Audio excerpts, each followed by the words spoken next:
안녕하세요. 파주에 살고 있는 주부예요. 지금은 결혼한 지 30년이 다 되어서 아이들도 제 갈 길을 잘 찾아가고 있습니다. 어려서 하나뿐인 동생과 저만 남겨두고 돌아가신 부모님을 생각해서 우리 아이들에겐 부모 없는 자식은 절대 만들지 말아야지 라고 생각하며 이악 물고 살았죠. 어려서 고아인 저와 여동생 그리고 남동생 그 누구도 저희의 공부 뒷바라지를 해주지 않았어요. 그래서 전 고등학생이 되던 해에 동생들만은 꼭 기필코 공부를 시키겠노라며 서울로 상경해 가발 공장부터 시작하여 버스 회사까지 안 해본 일이 없었어요. 돈 버는 족족 고아원에 보내며 동생들을 훌륭하게 키울 거라는 다짐을 하면서요. 그것만이 돌아가신 부모님에게 나중에 떳떳할 것 같았거든요. 전 무조건적으로 동생들만을 위해 살아가기 시작했습니다. 오늘도 돈 보내는 거야? 너도 너 입을 옷도 좀 사고 꾸미기도 해라. 맨날 버는 족족 고아원에 보내고 남는 게 어딨니? 남는 거 그냥 방값이랑 밥값만 있으면 되지. 옷이야 어차피 입으면 닳는 걸 왜 사? 내 동생들은 나처럼 고생 안 하고 훌륭하게 키울 거야. 보란 듯이 돌아가신 부모님한테 떳떳하게 말이야. 이번에 우리 명진이가 1등 했다던데 얼마나 뿌듯하던지. 어이구, 동생들은 너한테 진짜 고맙겠다. 부모도 이렇게는 못할 거야 아마. 친구지만 정말 존경스럽다. 그렇게 앞만 보고 달려왔지만 시간이 지나자 동생들과는 소식이 끊겼어요. 고아원 원장님 말로는 동생들이 저를 찾으러 서울에 갔다고 하는데 그땐 전화도 귀한 시절이라 제가 기숙사를 옮기는 틈을 타 연락이 끊긴 거죠. 하루아침에 동생들마저 잃고 정말 혼자가 되었어요. 얼마나 속상하던지 아마 그 마음은 아무도 모를 거라고 생각합니다. 그렇게 소식이 끊기고 동생을 찾아야겠다는 일념 하나로 일만 하는 저한테 누군가가 마음을 표현했어요. 그것이 바로 제 남편입니다. 가발 공장에서 전 미싱을 했고 남편은 공장 아들이었어요. 그렇게 사랑에 빠져 시어머니의 반대를 무릅쓰고 결혼을 하게 되었어요. 남편은 1남 3녀의 장손이었고 나이 차이가 꽤 많이 나는 여동생들이 있는 장남이었어요. 밑으로 여동생들이 많다 보니 참 다정하기도 했고요. 고아라서 널 반대했는데 우리 아들이 좋다고 하니 허락하는 거다. 이 집에 들어와서 앞으로 살림도 잘 배우렴. 네 어머니, 그렇게 하도록 할게요. 살림은 서툴지만 시켜만 주시면 뭐든 다 하도록 할게요. 허락해 주셔서 감사해요. 어쩌다 우리 애가 저런 애랑 눈이 맞아가지고. 아주 너 여우꼬리가 9개 10개는 달린 거냐? 참나, 하나뿐인 우리 장손을? 그렇게 말씀하지 말아주세요. 저도 어머님이 그렇게 말할 때마다 가슴 아파요. 제가 잘할 테니까 예쁘게 봐주세요. 부모도 없는 이가 뭘 잘하겠다고 하는지 모르겠다만 지켜보면 알겠지. 하여튼 우리가 엄청 미치는 장사하는 줄만 알아. 시어머니는 절 탐탁치 않아 했지만 남편이 절 많이 아껴주기도 했고 시아버지 또한 저를 좋게 봐주셨기 때문에 가능한 결혼이었어요. 그렇게 결혼 생활이 시작되었어요. 아무도 없는 저에게 남편은 가족이 되어주며 살뜰히 절 챙겨주었죠. 서울에 올라와서 외롭고 혼자라는 생각으로 우울에 차있던 저는 남편을 만나 많이 밝아지기 시작했고 행복했습니다. 복덩어리다. 아주 일도 야무지고 전성도 착하고 이런 며느리가 우리 집에 들어왔다니 경사다 경사야. 안 그래? 그렇죠. 얼굴도 예쁘고 성격도 좋고 제가 장가하는 진짜 잘 갔다니까요. 아버지 닮아 보는 눈이 있나 봐요. 에이, 아니에요. 저 예쁘게 봐주셔서 감사합니다. 아버님, 제가 정말 더 잘할게요. 당신도 너무 고마워. 나도 더 잘할게. 존재 자체만으로도 빛나는구나. 너네 시어머니가 뭐라고 하는 거는 다 흘려들어. 원래 셈이 많아서 그래. 아들 뺏긴 게 억울해서 저런다. 그러니까 너도 그러려니 하고 참아주렴. 사과는 내가 미리 하마. 난 두 팔 벌려 우리 며느리 환영한다. 아마 제 인생에서 가장 행복했던 시절인 것 같아요. 전 아침에 시부모님 밥상과 신우들의 밥상, 그리고 낮엔 가발 공장에 나가서 일을 하고, 저녁엔 또 집에 와 어른들 밥을 차리고 청소하는 일상이 반복되었어요. 그래도 다행이었던 건 시아버지가 참 저를 많이 아껴주셔서 그 시절 버틸 수 있었던 것 같아요. 공장 쉬는 시간마다 저를 얼마나 챙겨주시던지 아직도 잊혀지지가 않아요. 저를 참 못마땅해 하는 시어머니와 달리 시아버지는 부모 없는 저를 참 안타깝게 생각하며 딸처럼 여겨주셨어요. 아가야, 힘들지? 이거 어머니 몰래 가져온 거다. 귀한 거니까 너만 몰래 먹고 좀 쉬엄쉬엄 해. 다른 사람들처럼. 아버님, 감사해요. 이 귀한 걸. 아버님은 드셨어요? 이렇게 안 챙겨주셔도 되는데. 감사히 먹을게요, 아버님. 다음에 또 사다 주마. 요새 젊은이들은 이런 거 좋아한다지? 주말이면 너도 민석이랑 나가서 데이트인지 뭔지도 하고 그래라. 에이, 공장도 바쁘고 주말이면 아가씨들 빨래도 해야 하고 바쁜걸요. 이렇게 아버님이 챙겨주시는 것만으로도 좋아요.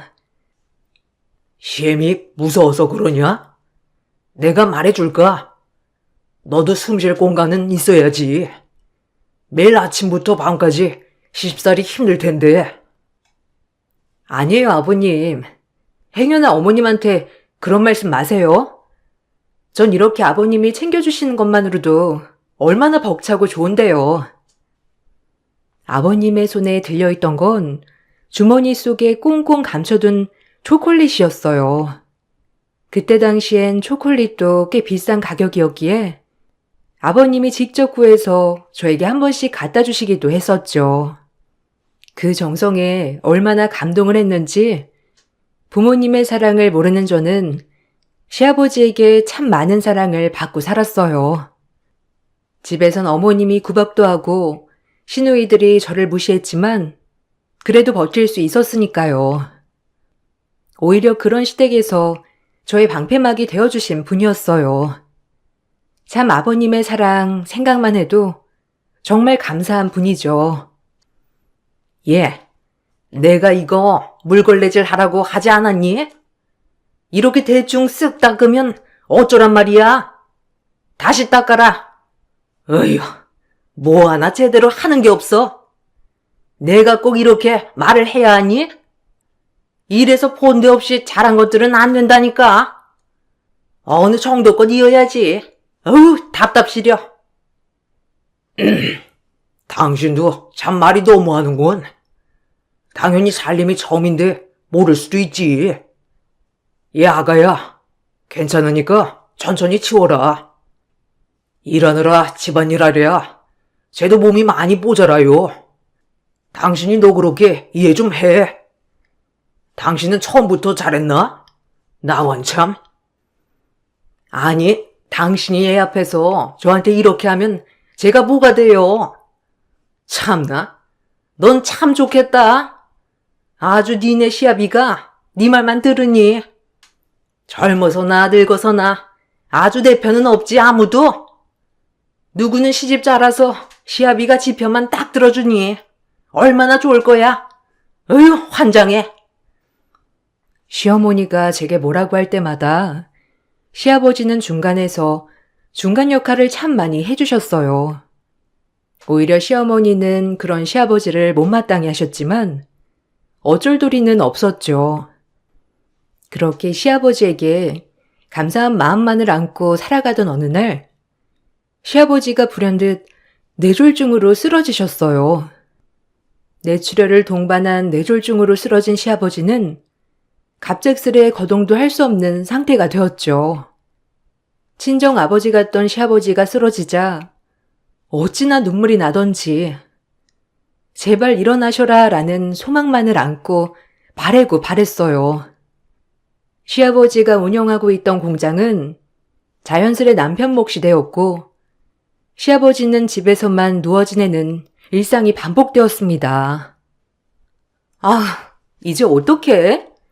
아빠 저렇게 영영 못 일어나시면 집에서 간병할 사람 필요한데 간병인 구해야 하는 거 아니야?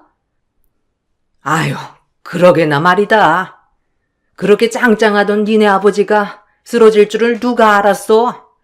에휴, 막막해. 공장은 잘 굴러가는 거냐? 네, 공장은 제가 있어서 괜찮아요. 아버지가 빨리 일어나 개차하셔야 할 텐데. 참 이것저것 신경 쓰이는 일이 한두 가지가 아니네요. 아니, 무슨 스트레스가 있다고? 뇌졸중이야.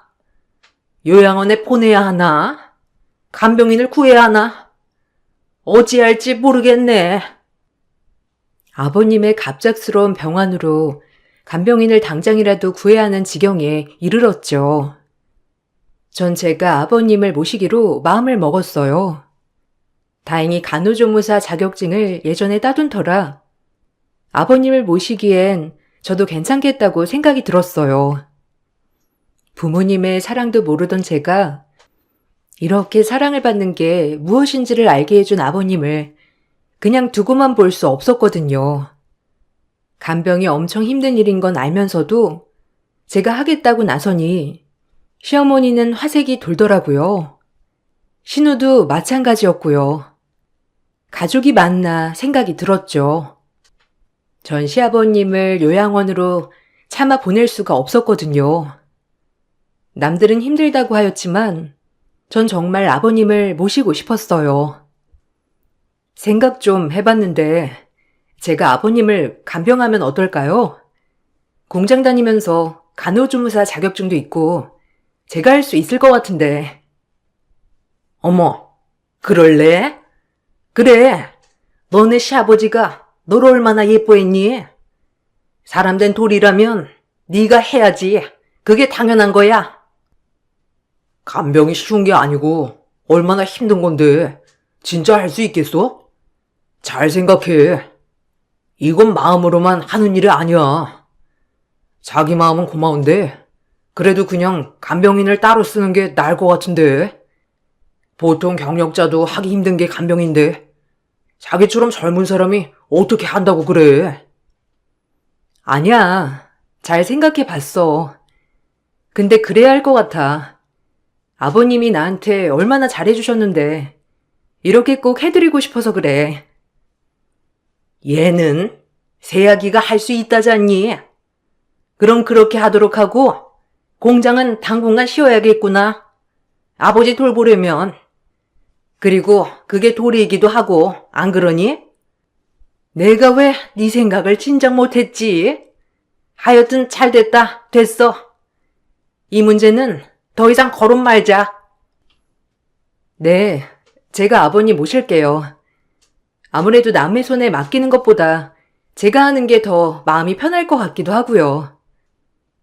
그럼 당연하지. 그리고 생각해보면 은혜 갚는다고 생각해. 너네 시아비가 얼마나 잘했어. 잘해준 거에 비하면 아주 껌이지. 전 그렇게 아버님을 돌보기 시작했습니다. 거동이 불편하신 아버님의 대소변은 물론이고 식사까지 모든 걸 책임져야 했죠. 하지만 싫지 않았어요. 처음으로 부모의 사랑이 뭔지 알게 해주신 분이라 정말 제 손으로 건강해지셨으면 했거든요. 간병을 하면 할수록 아버님은 좋아지시기도 하셨지만 갈수록 많이 안 좋아지셨어요. 장장 7년을 제가 간병을 했어요. 시아버지는 그런 저에게 고마워하면서도 참 미안해 하셨어요. 그 미안해하는 마음을 잘 알아서 제가 더 잘하고 싶었죠. 너한테 미안해서 빨리 죽어야 하는데, 어휴, 이 몸뚱이 도움이 정말 안 되는구나.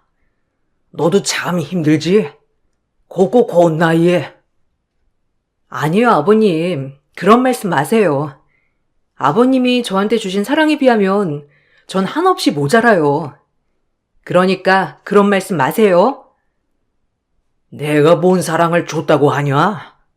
네가 얼마나 잘했어? 우리 집에 시집와서 손에 물 마를 날 없이 맨날.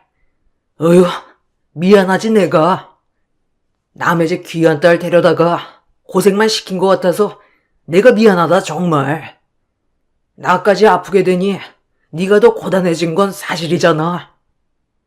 전혀 아니에요, 아버님. 아버님 없었다면 솔직히 이 집에서 생활하는 거 힘들었을 거예요. 남편보다도 아버님이 더 의지됐으니까요. 아버님은 중간중간 저에게 미안한 마음을 내뿜으셨지만 결국 병마를 이기지 못하고 쓰러진 지 9년째 되던 해에 돌아가셨어요. 어찌나 눈물이 나던지 그때 한 번 더 들여다볼 걸, 그때 더 잘할 걸 후회만 남더라고요. 임신을 하고 출산을 하면서까지 아버님의 병간호를 꿋꿋이 했던 저는 그럼에도 불구하고 후회만이 남았어요. 그렇게 아버님의 장례를 마치고 집으로 돌아와 유품을 정리하면서 얼마나 눈물을 흘렸는지 몰라요. 하지만 그것도 잠시 살 사람은 산다고 또 전 하루하루 살아가고 있었죠. 자기가 정말 고생했지. 고맙다. 너 아니었으면 아버지 요양원에나 가셨을 텐데. 자기 덕분에 집에서 돌아가실 수 있게 됐어. 아니야. 아버님이 진짜 친정 아빠같이 잘해주셨는데 내가 더 잘할 걸, 이 생각만 드는 걸. 아, 공장에 일손 부족하지 않아? 힘든데 쉬워. 이제 애들 뒷바라지 하면서 그냥 내조만 해도 충분해. 자기는 할 도리 다 했어. 그러니까 너무 일하려고 하지 마. 그래도 막상 이렇게 아무것도 안 하려고 하니까 이상해서 일하는 게 편하기도 하고 공장도 집이랑 가까우니까 내가 도울까 봐. 남편은 제가 일을 하지 않고 쉬길 바랬지만 전 일을 해야 할 것 같았어요. 시어머니도 마찬가지로 한 명의 인건비라도 아껴야 한다며 저에게 공장에 나가서 일을 하길 바랬죠. 전 아버님이 돌아가시자마자 남편을 도와 일을 하기 시작했어요. 시어머니도 적극 찬성을 했고요. 전 오히려 나가서 일을 하는 게 좋을 것 같다는 생각이 많이 들었죠. 그렇게 일을 하기로 했습니다. 아니, 놀면 뭐하냐? 애들이야 알아서 크는 거고. 공장에 한 명이라도 인건비를 아껴야지, 안 그래? 나가서 도와주거라.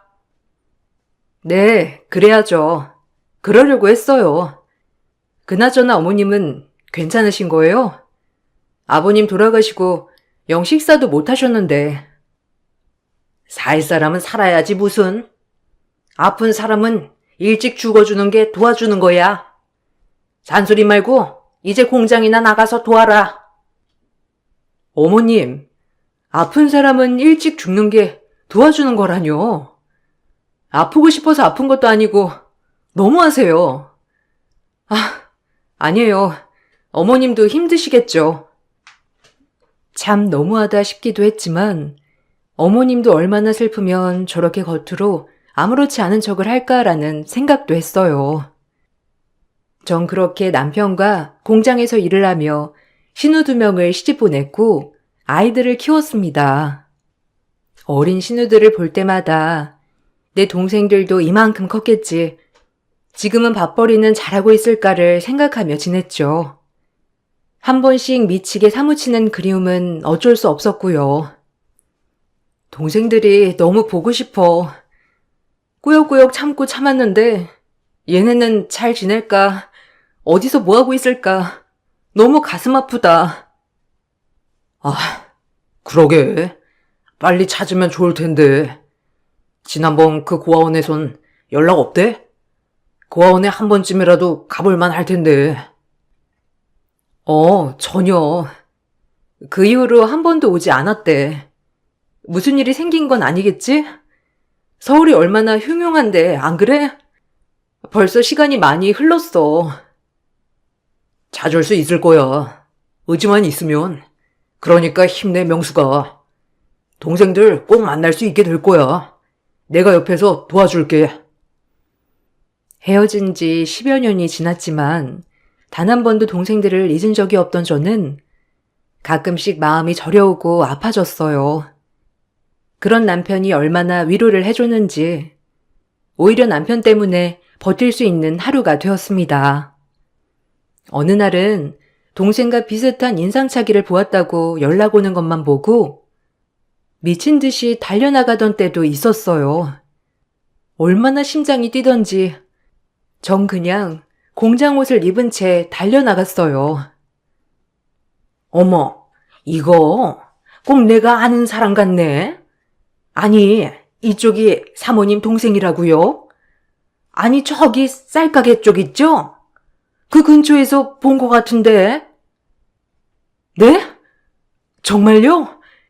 쌀가게 근처 말하는 거죠? 만약 맞으면 정말 은혜는 잊지 않을게요. 저 잠깐 나갔다 올게요. 금방이면 돼요. 공장에 같이 일했던 사람이 우연히 제 동생 사진을 보고 자기도 아는 사람 같다며 말을 하는 바람에 일어난 일이었어요. 전 미친 듯이 동생을 찾으러 달려나갔습니다. 하지만 공장 사람이 말해준 사람은 동생과 닮은 사람이었을 뿐 동생은 아니었죠. 얼마나 황당하던지. 그리고 집으로 와 시어머니께 혼도 많이 났어요. 하지만 전 만약 또 그런 일이 있었어도 달려나갔을 겁니다. 너네가 정신이 있는 거냐, 없는 거냐? 네 애들 밥도 굶기고 지금 일하다 말고 뛰쳐나가? 얘가 어쩜 그렇게 책임감이 없어? 아니, 그러게 말이에요. 언니, 어쩜 그래요? 애들 밥은 누가 주라고? 하여튼 올케 언니 보면 세상 편하게 산다니까. 안 그래요? 죄송해요. 동생들을 찾을 수 있을 것만 같아서 앞뒤 안 가리고 뛰어나갔는데 아니더라고요. 심려 끼쳐드렸어요, 제가. 그 동생들 죽었겠지. 너도 참 미련하다. 시간이 얼마나 지났는데 아직도 동생들을 찾아? 당장 잊어라. 다시 한 번만 더 이랬다간 봐. 아주 얄짤 없을 줄 알아. 우리 아들이랑 이혼시키고 빈몸으로 내쫓을 테니 그리 알아. 알겠어? 어휴, 미련해. 어머님, 말 다 하셨어요? 어떻게 제 동생들이 죽었다고 그렇게 쉽게 말할 수가 있어요? 안 죽었어요. 안 죽었다고요. 어머, 얘 눈 부라리는 것 좀 봐. 너 누가 그리 가르치든? 아, 가르쳐준 사람이 없어서 이렇게 아나무인이야? 어쭈? 어머, 언니, 그만해요. 엄마 쓰러지겠다. 현실 파악 좀 하라는 걸 가지고 그렇게 앞뒤 구분 없이? 아우, 진짜 무식해. 신우와 어머님은 그렇게 저에게 모진 소리를 해대고 본인들 방으로 들어가 버렸죠. 막내 신우는 참 얄미웠습니다.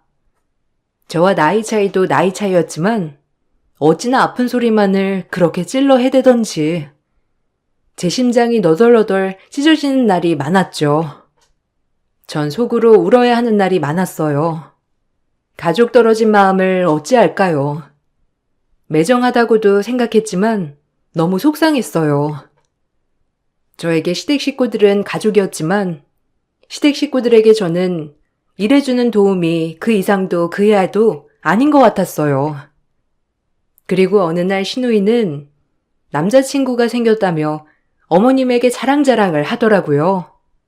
철없는 신우이 누가 데려갈까 생각했지만 집신도 짝이 있다고 생각했죠. 시어머니는 막내 신우마저 시집을 가겠다고 하자 입이 귀에 걸리더라고요. 얼마나 신이 나셨던지. 이제 검사 임용돼서 발령받았어. 그래도 내가 남자 하나는 잘 물었지? 어찌나 다정한지. 그리고 더 대박인 건 시부모도 없더라고. 아이고, 잘됐다, 잘됐어. 시부모도 없으니까 넌 시집가면 아주 수월하겠어. 아이고, 검사 사이 보겠네. 기특한 것. 정신 차려라. 마음 그렇게 쓰지 마. 시부모가 없으니까 좋다고? 참나, 얼마나 힘들게 살아왔겠어. 안 그래? 너도 참 철없다. 오빤 빠져. 엄마가 반대하는 결혼 해놓고 할 말이 뭐가 많아? 오빤 엄마한테 죄인이야. 알겠어? 내가 검사 사모님만 돼봐.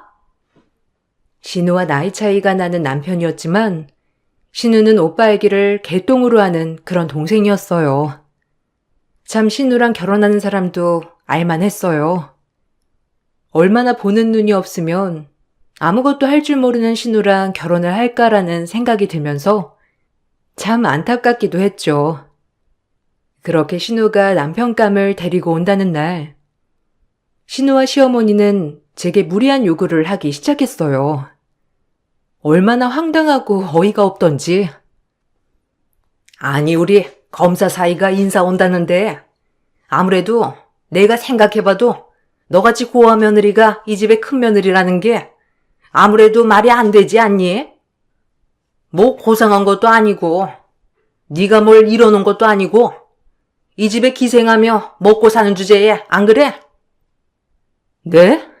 기생이라뇨? 저 시집 오고 23년 동안 뼈 빠지게 살림하고 공장 일하면서 애들 키우고 살았어요. 그런 제가 기생을 한다뇨? 너무하세요. 정말 말씀하고 싶은 이유가 뭐예요? 어머니, 제가 1, 2년 모신 것도 아니고 이제 좀 마음 열어주실 때도 되지 않았어요? 아니, 말은 바로 해야지. 모셨다니? 우리 집에 언니가 들어와서 산 거지.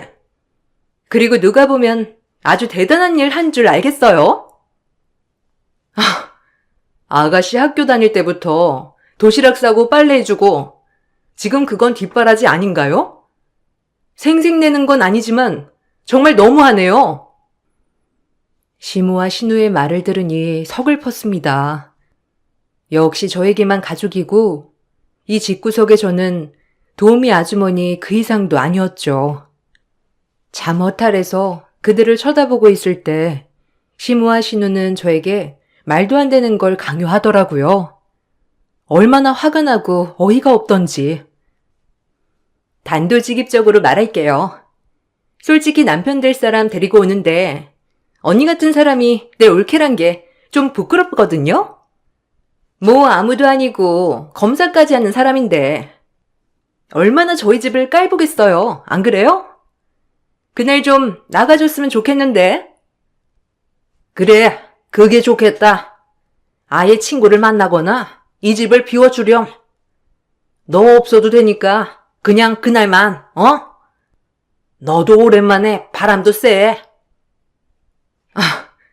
그렇게는 못하겠는데요? 아가씨 결혼할 남자 당연히 제가 봐야죠. 절대 못 그럴 거니까 알아서들 하세요. 밖에서 만나시든지. 전 이 말만을 남기고 제 방으로 들어왔어요. 얼마나 눈물이 나던지 펑펑 울었습니다. 무슨 부귀 영화를 누리겠다고 이런 취급을 받고 살아야 하는지도 의문이었고 신우이도 원망스럽더라고요. 그렇게나 내가 살뜰히 챙겼는데 돌아오는 건 창피하다니. 전 절대 그들 뜻대로 되지 않게 하리라는 마음으로 꿋꿋이 참았죠. 그리고 신우의 남편감이 인사 오던 날 신우는 절 조용히 시래기 있는 곳으로 부르더니 절 밀어 넣어 버렸어요. 당황스럽기도 하고 마침 남편이 공장일 때문에 바빠서 못 오는 틈을 타 이런 일을 벌인 거죠. 전 소리를 고래고래 질렀어요. 그리고 문을 열라며 문을 차며 소리쳤죠. 하지만 아무도 대꾸해주지 않았습니다. 여기 누구 없어요? 문 좀 열어요. 여보, 나 여기 있어. 제발 문 좀 열어줘. 여기 얼마나 깜깜하고 답답한데. 아가씨, 어머님, 문 좀 열어요. 애들아, 엄마 여기 갇혀 있어. 얼른 문 좀 열어줘, 어? 너무들 한 거 아니에요, 정말? 아무리 애쳐봐도 돌아오는 건 메아리뿐이었어요.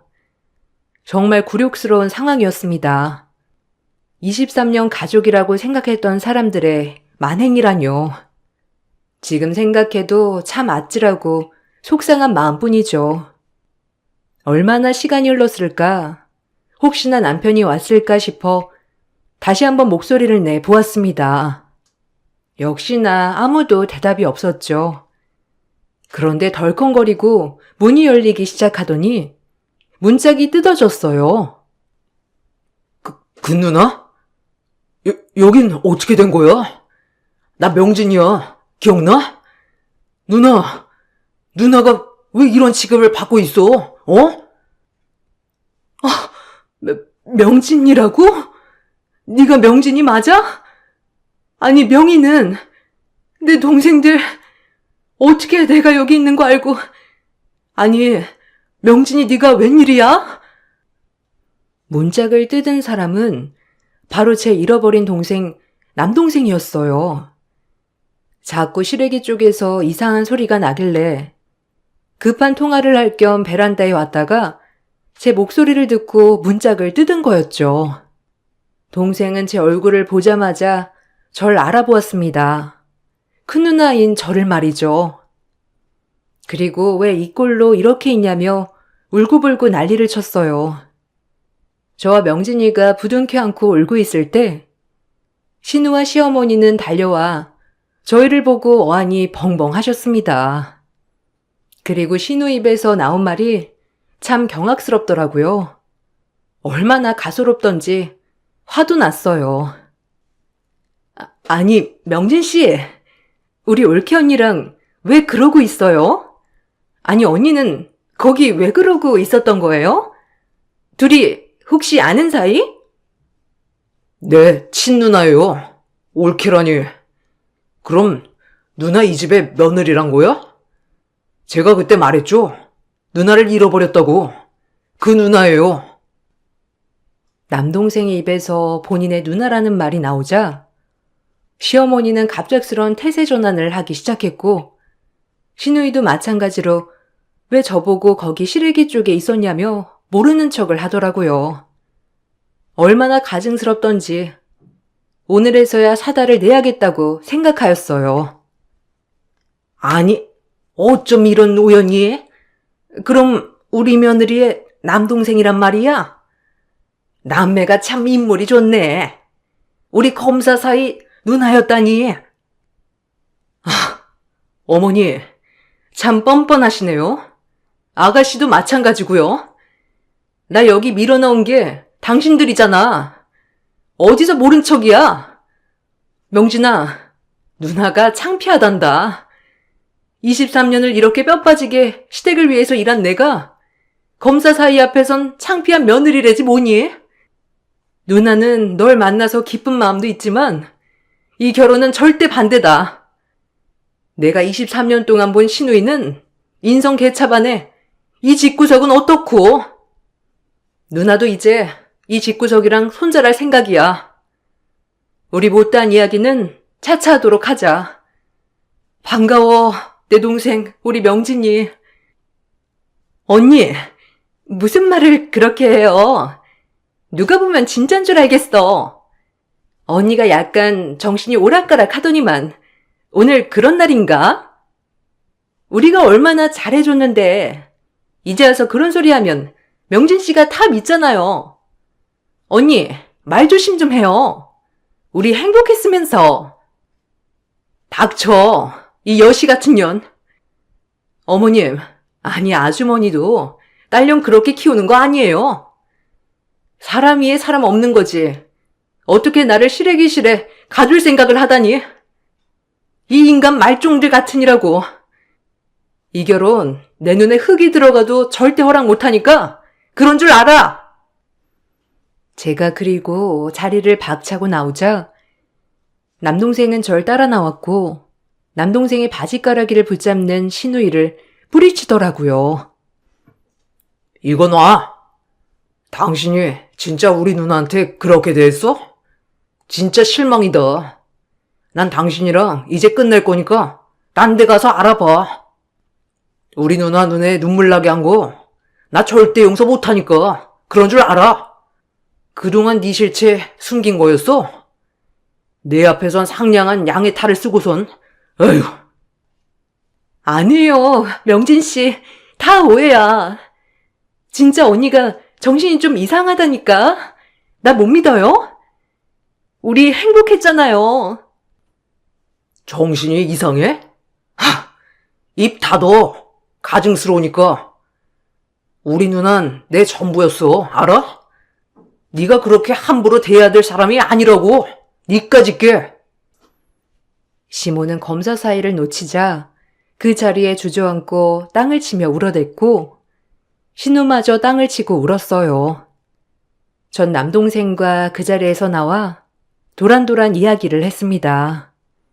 그리고 남동생이 둘째 동생인 여동생을 불러주더군요.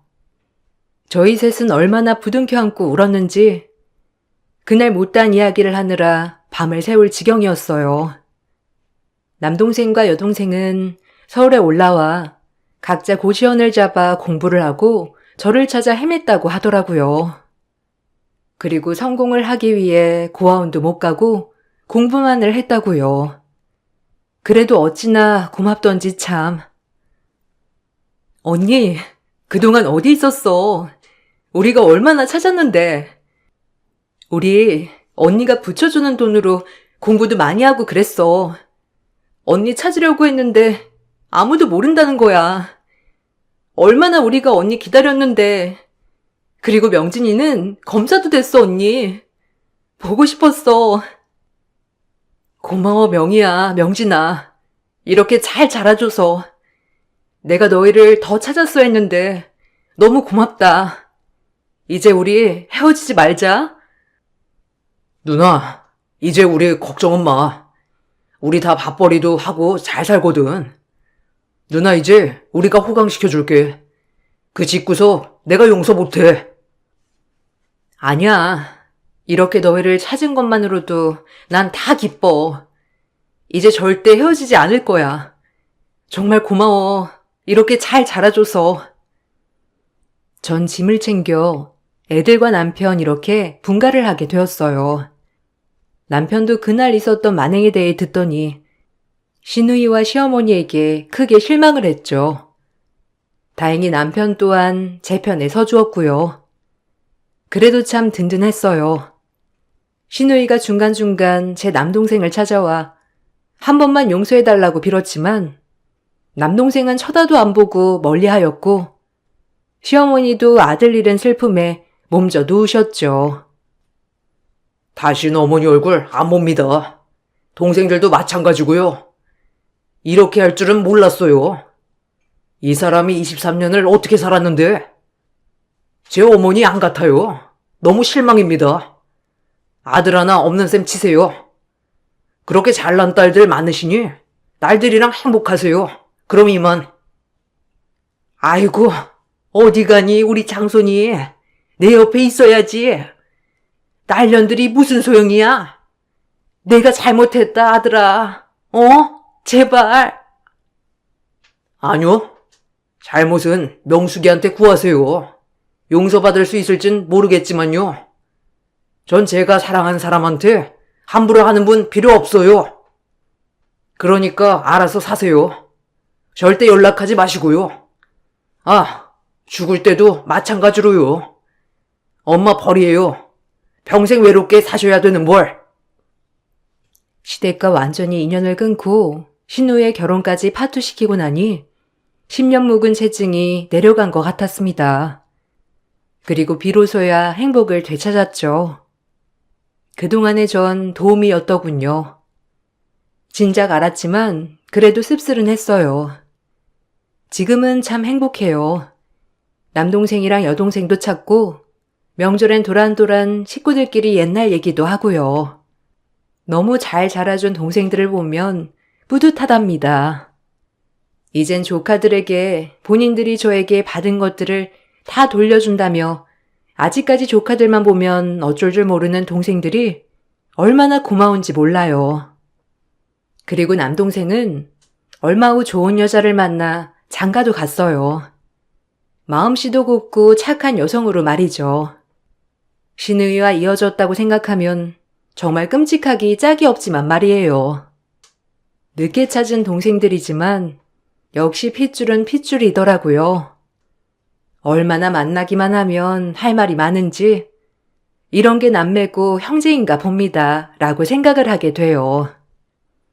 이렇게 되기까지 참 많은 세월 돌아왔지만 단연코 지금 세월이 제일 행복하다고 말하고 싶어요.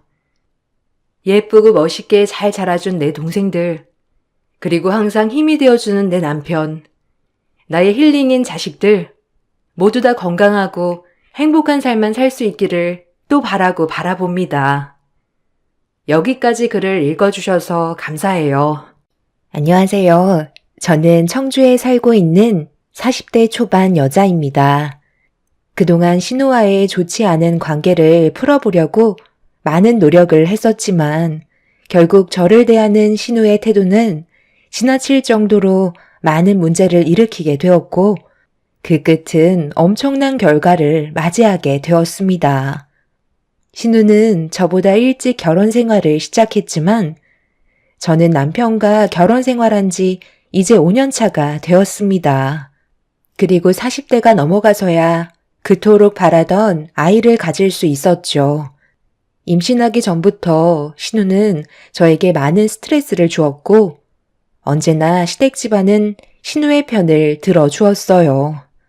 그래서 저는 시댁에 가고 싶지 않다는 말을 자주 꺼내게 되었죠. 임신이 안 되는 이유가 시댁 집안에 있는 것 같아 최대한 멀리하고 싶었지만 신우는 그런 저를 가만두고 싶지 않았는지 애들 셋을 데리고 저희 집에 무작정 찾아왔었어요. 새언니, 요즘 뭐하고 지내시길래 연락도 없으시고 제 전화는 아예 받지도 않더라고요. 주말인데 뭐 하시나 궁금해서 얼굴 좀 보려고 근처 지나가다가 잠깐 들렀어요. 그래도 저녁 먹기 전에 온 것 같은데. 오래간만에 새언니 음식 솜씨 좀 볼까요? 제가 애가 셋이다 보니까 집에서는 음식을 만들어 먹을 엄두가 나지 않더라고요.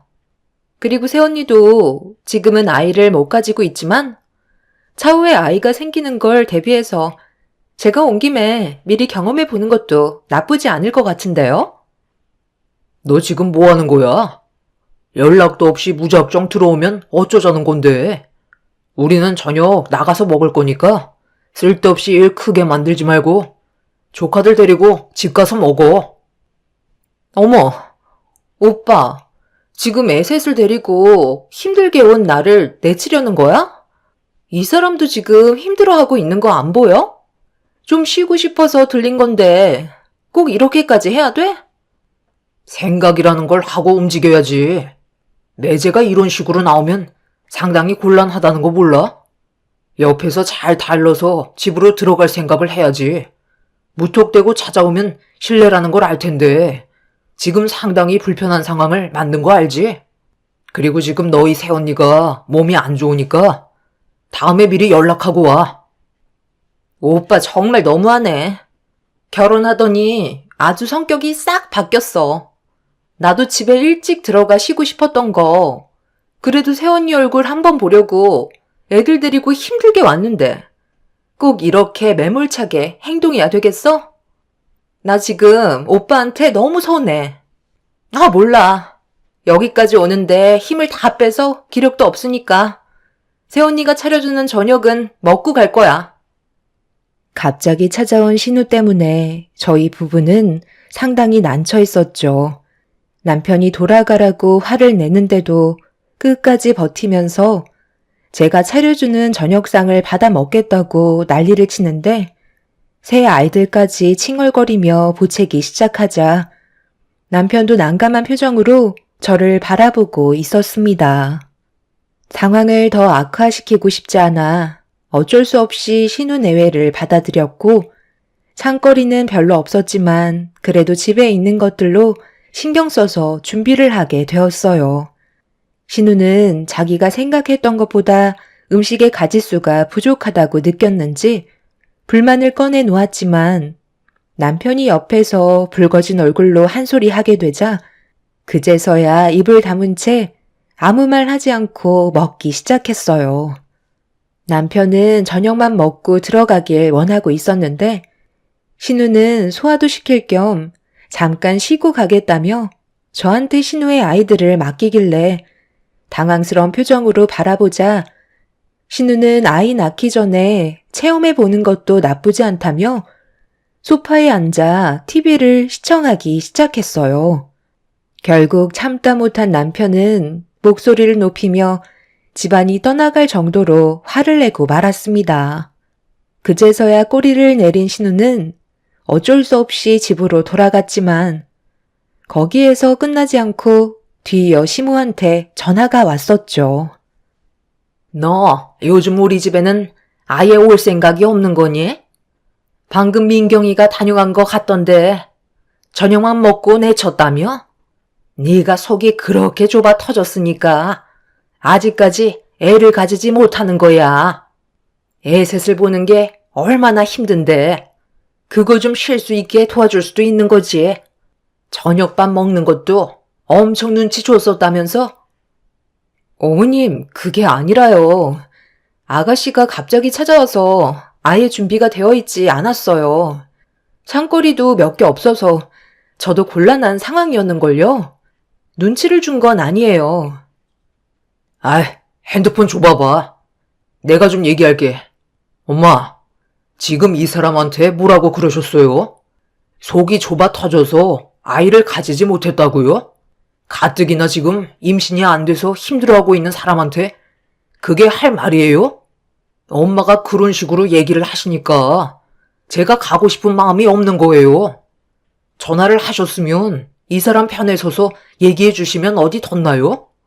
민경이는 집에 있는 거 전부 다 거덜내고 갔으면서 엄마한테는 눈칫밥 먹었다고 그랬어요? 저는 민경이한테 전화하기 싫으니까 엄마가 제 말 전해주세요. 한 번만 더 우리 집에 말없이 찾아오면 그땐 가만두지 않겠다고. 저희 집에는 당분간 얼씬도 하지 말라고 확실하게 말해주세요. 너 엄마한테 말버릇이 그게 뭐야? 나는 뭐 며느리한테 전화하고 싶어서 한 줄 아니?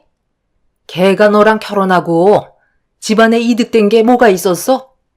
뭐 하나 똑부러지게 하는 거 없이 나이만 처먹고 아이는 가지지도 못하고 있는데 내 입에서 좋은 말이 나가겠니? 며느리로서 제대로 못하면 노력이라도 하는 모습을 보여야지. 무조건 이런 식으로 행동한다고 해서 안 생기던 아이가 갑자기 생기기라도 한다는 거야? 벌써 나이가 40이 넘어갔는데 더 이상 희망이 있을 것 같아? 내가 봤을 때 걔는 평생 아이 못 가질 거다. 조만간 폐경 올 텐데 내가 뭘 바라겠니? 그 나이 먹고 아이 가져봤자 태어난 아이도 정상적이지는 않겠다. 내가 그래서 애초부터 결혼하기 전에 무조건 젊은 여자랑 결혼해야 된다고 했던 이유가 바로 여기에서 나타나는 거야. 늙으면 늙을수록 아이는 가지기가 힘들어진다고.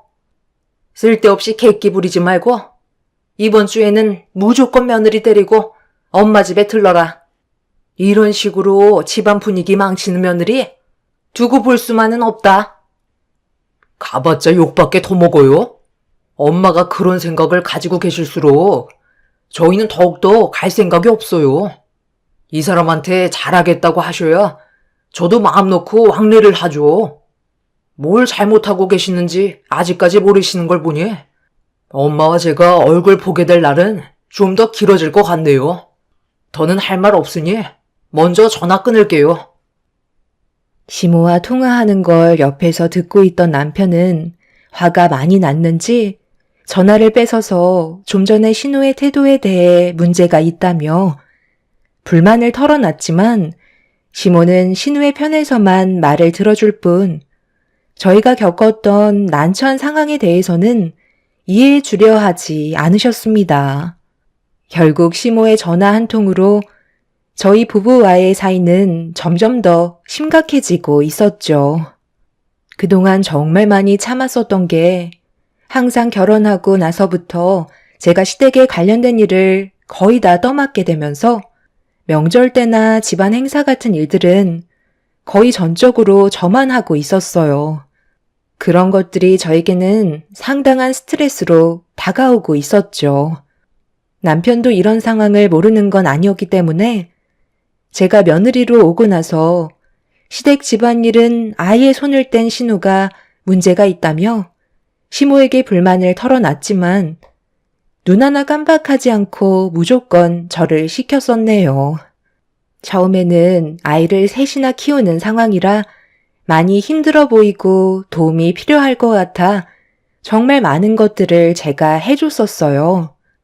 신우가 급하게 볼 일이 생겼을 때는 대신 아이들을 돌봐주면서 제 입장에서는 최선을 다했었는데 그런 걸 시댁 식구들은 당연하게 생각하고 있었죠.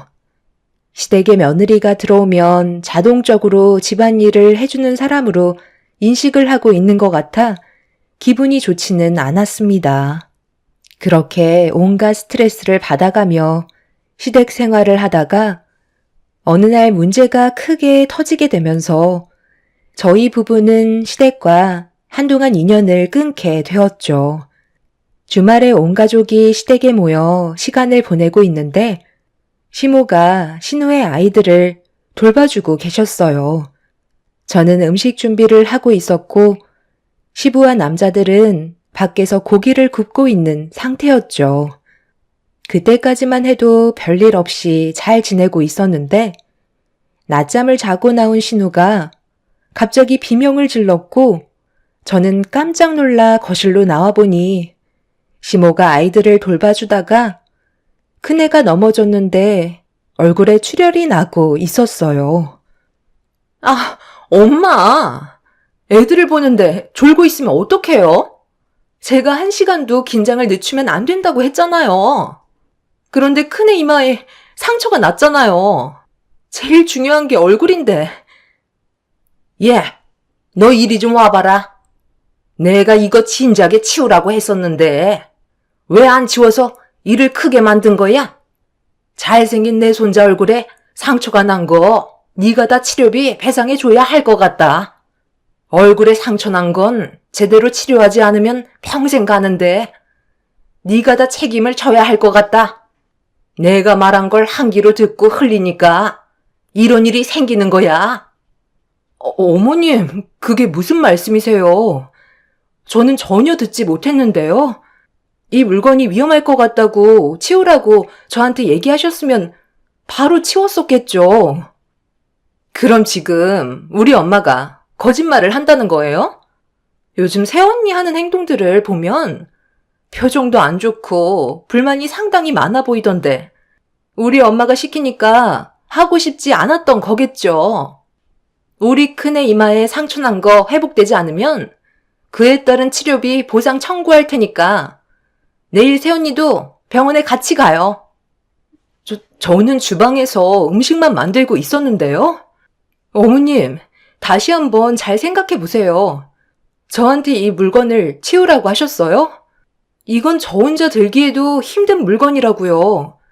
딱 봐도 남자들이 옮겨줘야 할 것 같은데 대형 화분을 어떻게 저 혼자 옮길 수 있겠어요? 어머님이 시키셨다면 그이한테 부탁해서 옆으로 좀 옮겨달라고 부탁했겠죠. 어머님이 말씀하신 거 전혀 듣지 못했는데 지금의 상황 피하시려고 저한테 떠넘기시는 건 정말 너무하다고 생각돼요. 어머, 새언니, 지금 끝까지 거짓말 하시는 거예요? 어떻게 저희 가족 앞에서 듣지 못했다는 말을 할 수가 있어요? 새언니가 음식을 하고 있는데 저희 엄마가 얘기한 걸 듣지 못했을 수도 있는 거죠. 그냥 조용히 넘어가려 했는데 도저히 안 되겠네요. 집안 사람들 다 불러 모아서 잘잘못을 따져야겠어요. 시모의 한마디가 집안의 분위기를 심각하게 만들면서 신우는 더욱더 날뛰기 시작했어요. 제가 왜 오해를 받아야 하는지 몰라 억울하다며 시모와 신우에게 좋게 설명하려 했지만 시모는 지금의 위기를 벗어나기 위해 저를 방패 삼아 계속해서 거짓말을 늘어놓고 있었습니다. 밖에서 고기를 굽고 있던 남자들은 신우가 난리를 치는 목소리에 급하게 집으로 들어오게 되면서 결국 집안 싸움으로까지 번지게 되고 말았던 거죠. 제 편이라곤 남편밖에 없었지만 정말 많은 힘이 되어주고 있었어요. 결국 그날 서로에게 많은 상처를 주게 되면서 인연까지 끊자는 말이 나오게 되었고 저희 부부는 그날 이후 시댁에 발도 들이지 않았던 거였어요. 그렇게 한동안 시간이 지나고 나서야 신우가 갑자기 저희 집에 불쑥 찾아오게 되면서 또다시 시댁과의 만남이 이루어지게 되자 남편은 상당히 예민한 반응을 나타냈던 거였죠. 그 난리를 쳐놓고서도 신우는 얼굴에 철판을 깔고 시간 좀 지났다고 저희 집에 찾아와 저녁까지 먹고 가는 걸 보면 정말 대단하다고 생각했었어요. 그렇게 신우가 한 번 왔다 간 이후로 시모는 저에게 지속적인 통화를 시도했고 남편의 말대로 시모의 전화를 받지 않고 있었는데 이번에는 시모가 저희 집에 찾아오셨죠. 다행히 남편이 막 퇴근했을 때 오셨던 거라 저 혼자 대응하는 것보다는 훨씬 더 수월했었어요. 너희들 정말 나랑 인연 끊을 작정인 거니? 이제 나에 전화도 받지 않아? 그때 당시 서로 오해가 있었지만 어느 정도 시간이 지났으니 이제 그만 털어버리고 좋게 해결했으면 하는데 너희들이 계속해서 이런 식으로 행동한다고 좋아지는 게 뭐가 있겠어?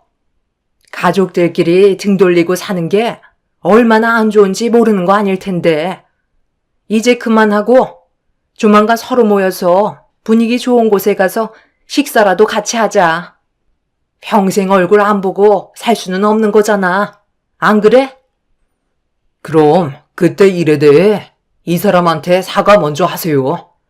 엄마가 애들을 돌봐주다가 사고가 난 건데 그걸 주방에서 음식 만들고 있는 이 사람한테 모든 책임을 전가하는 건 너무 억지였잖아요. 어차피 지난 일이니까 솔직하게 얘기해 보세요.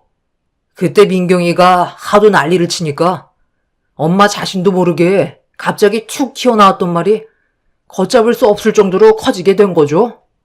거실에서 주방이 꽤 멀리 떨어져 있었는데 화분을 치워달라고 조용하게 얘기했다는 것도 이해가 안 된다고요. 엄마 성격상 일단 이 사람부터 먼저 불러 세워놓고 어떤 일이든 시키려 하시잖아요. 거기에다가 그 큰 화분을 이 사람 혼자 옮기라는 게 말이 된다고 생각해요? 저희끼리 있으니까 잘못을 인정하시고 이 사람이 받은 상처 씻어주셨으면 좋겠어요. 뭐든 확실하게 해결하고 넘어가야지. 시간 좀 지났다고 해서 흐지부지 넘어가면 이 사람이 받은 상처는 그대로 남아있게 되는 거잖아요. 엄마가 원하는 좋은 관계 유지할 수 있는 최선의 방법 같아요. 그때의 상황에 대해 남편이 확실하게 짚고 넘어가려 하자 시모는 그제서야 저에게 미안하다는 말을 하셨어요. 그때 당시 시모도 너무 당황스러워서 아무 말이나 뱉었었는데 그게 하필 저를 향한 말이라 문제가 더 심각해져서 곤란했었다며 그때의 상황은 전부 다 시모 잘못이었다는 걸 솔직하게 털어놓으셨고 저는 시모의 사과를 그렇게 받아낼 수 있었죠. 그제서야 남편도 어느 정도는 기분이 풀렸는지 더 이상은 아무 말도 하지 않았고 저희는 그날 이후 시댁을 다시 왕래하게 되었어요. 한동안 별일 없이 잘 지내고 있었는데 언제부터인가 평소와는 다른 몸 상태라 좀 이상함을 느끼고 있었는데 속이 울렁거리기 시작하자 처음 겪어보는 느낌들이 임신일지도 모른다는 생각을 하게 되어 테스트기를 사서 검사를 해보는 순간 두 줄이 선명하게 찍혀 있었고 그토록 바라던 아이를 저도 가질 수가 있게 되었습니다. 간절하게 원했던 만큼 기쁨의 눈물은 쉬지 않고 쏟아지고 있었죠. 그렇게 임신 소식을 듣게 된 양가 집안은 저에게 많은 축하를 해주셨는데 시모가 임신 축하 파티나 하자고 시댁에 오라고 하셔서 찾아뵈니 상당히 많은 음식들이 준비가 되어 있었고 뱃속에 아이가 생기면서부터 시모의 사랑을 받게 된 저는 기쁨을 감추지 못하고 있었어요. 그동안 고생했다고 제 앞에 음식을 내주던 그때 신우가 입을 열었어요. 나는 애를 셋이나 낳는데도 이런 상차림 한번 받아본 적 없었는데 정말 너무한 거 아니에요? 새언니 정말 좋으시겠어요? 솔직히 임신 안 될 줄 알았는데 누가 그 나이에 아이를 가질 수 있을 거라 생각했겠어요. 저는 불가능할 줄 알았는데 정말 대단하시네요. 제가 쓰던 물건들 그대로 있는데 물려받으시면 되겠네. 나중에 출산하시면 전부 다 가져다 드릴 테니 유용하게 쓰세요. 그런데 늦은 나이에 임신을 하면 장애 아이가 태어날 확률이 많다고 하던데 괜찮으시겠어요? 아가씨, 무슨 말을 그렇게 하세요? 그런 일은 생각도 하지 말아야죠. 제 뱃속에서 자라고 있는 아이가 장애를 가지고 태어났으면 하는 바람이라도 있는 거예요? 원래 갑자기 찾아온 아이는 불완전한 경우가 많더라고요. 제 주변에서도 늦은 나이에 임신했다가 출산을 했는데 다운증후군을 가지고 태어난 아이도 꽤 많이 봤어요.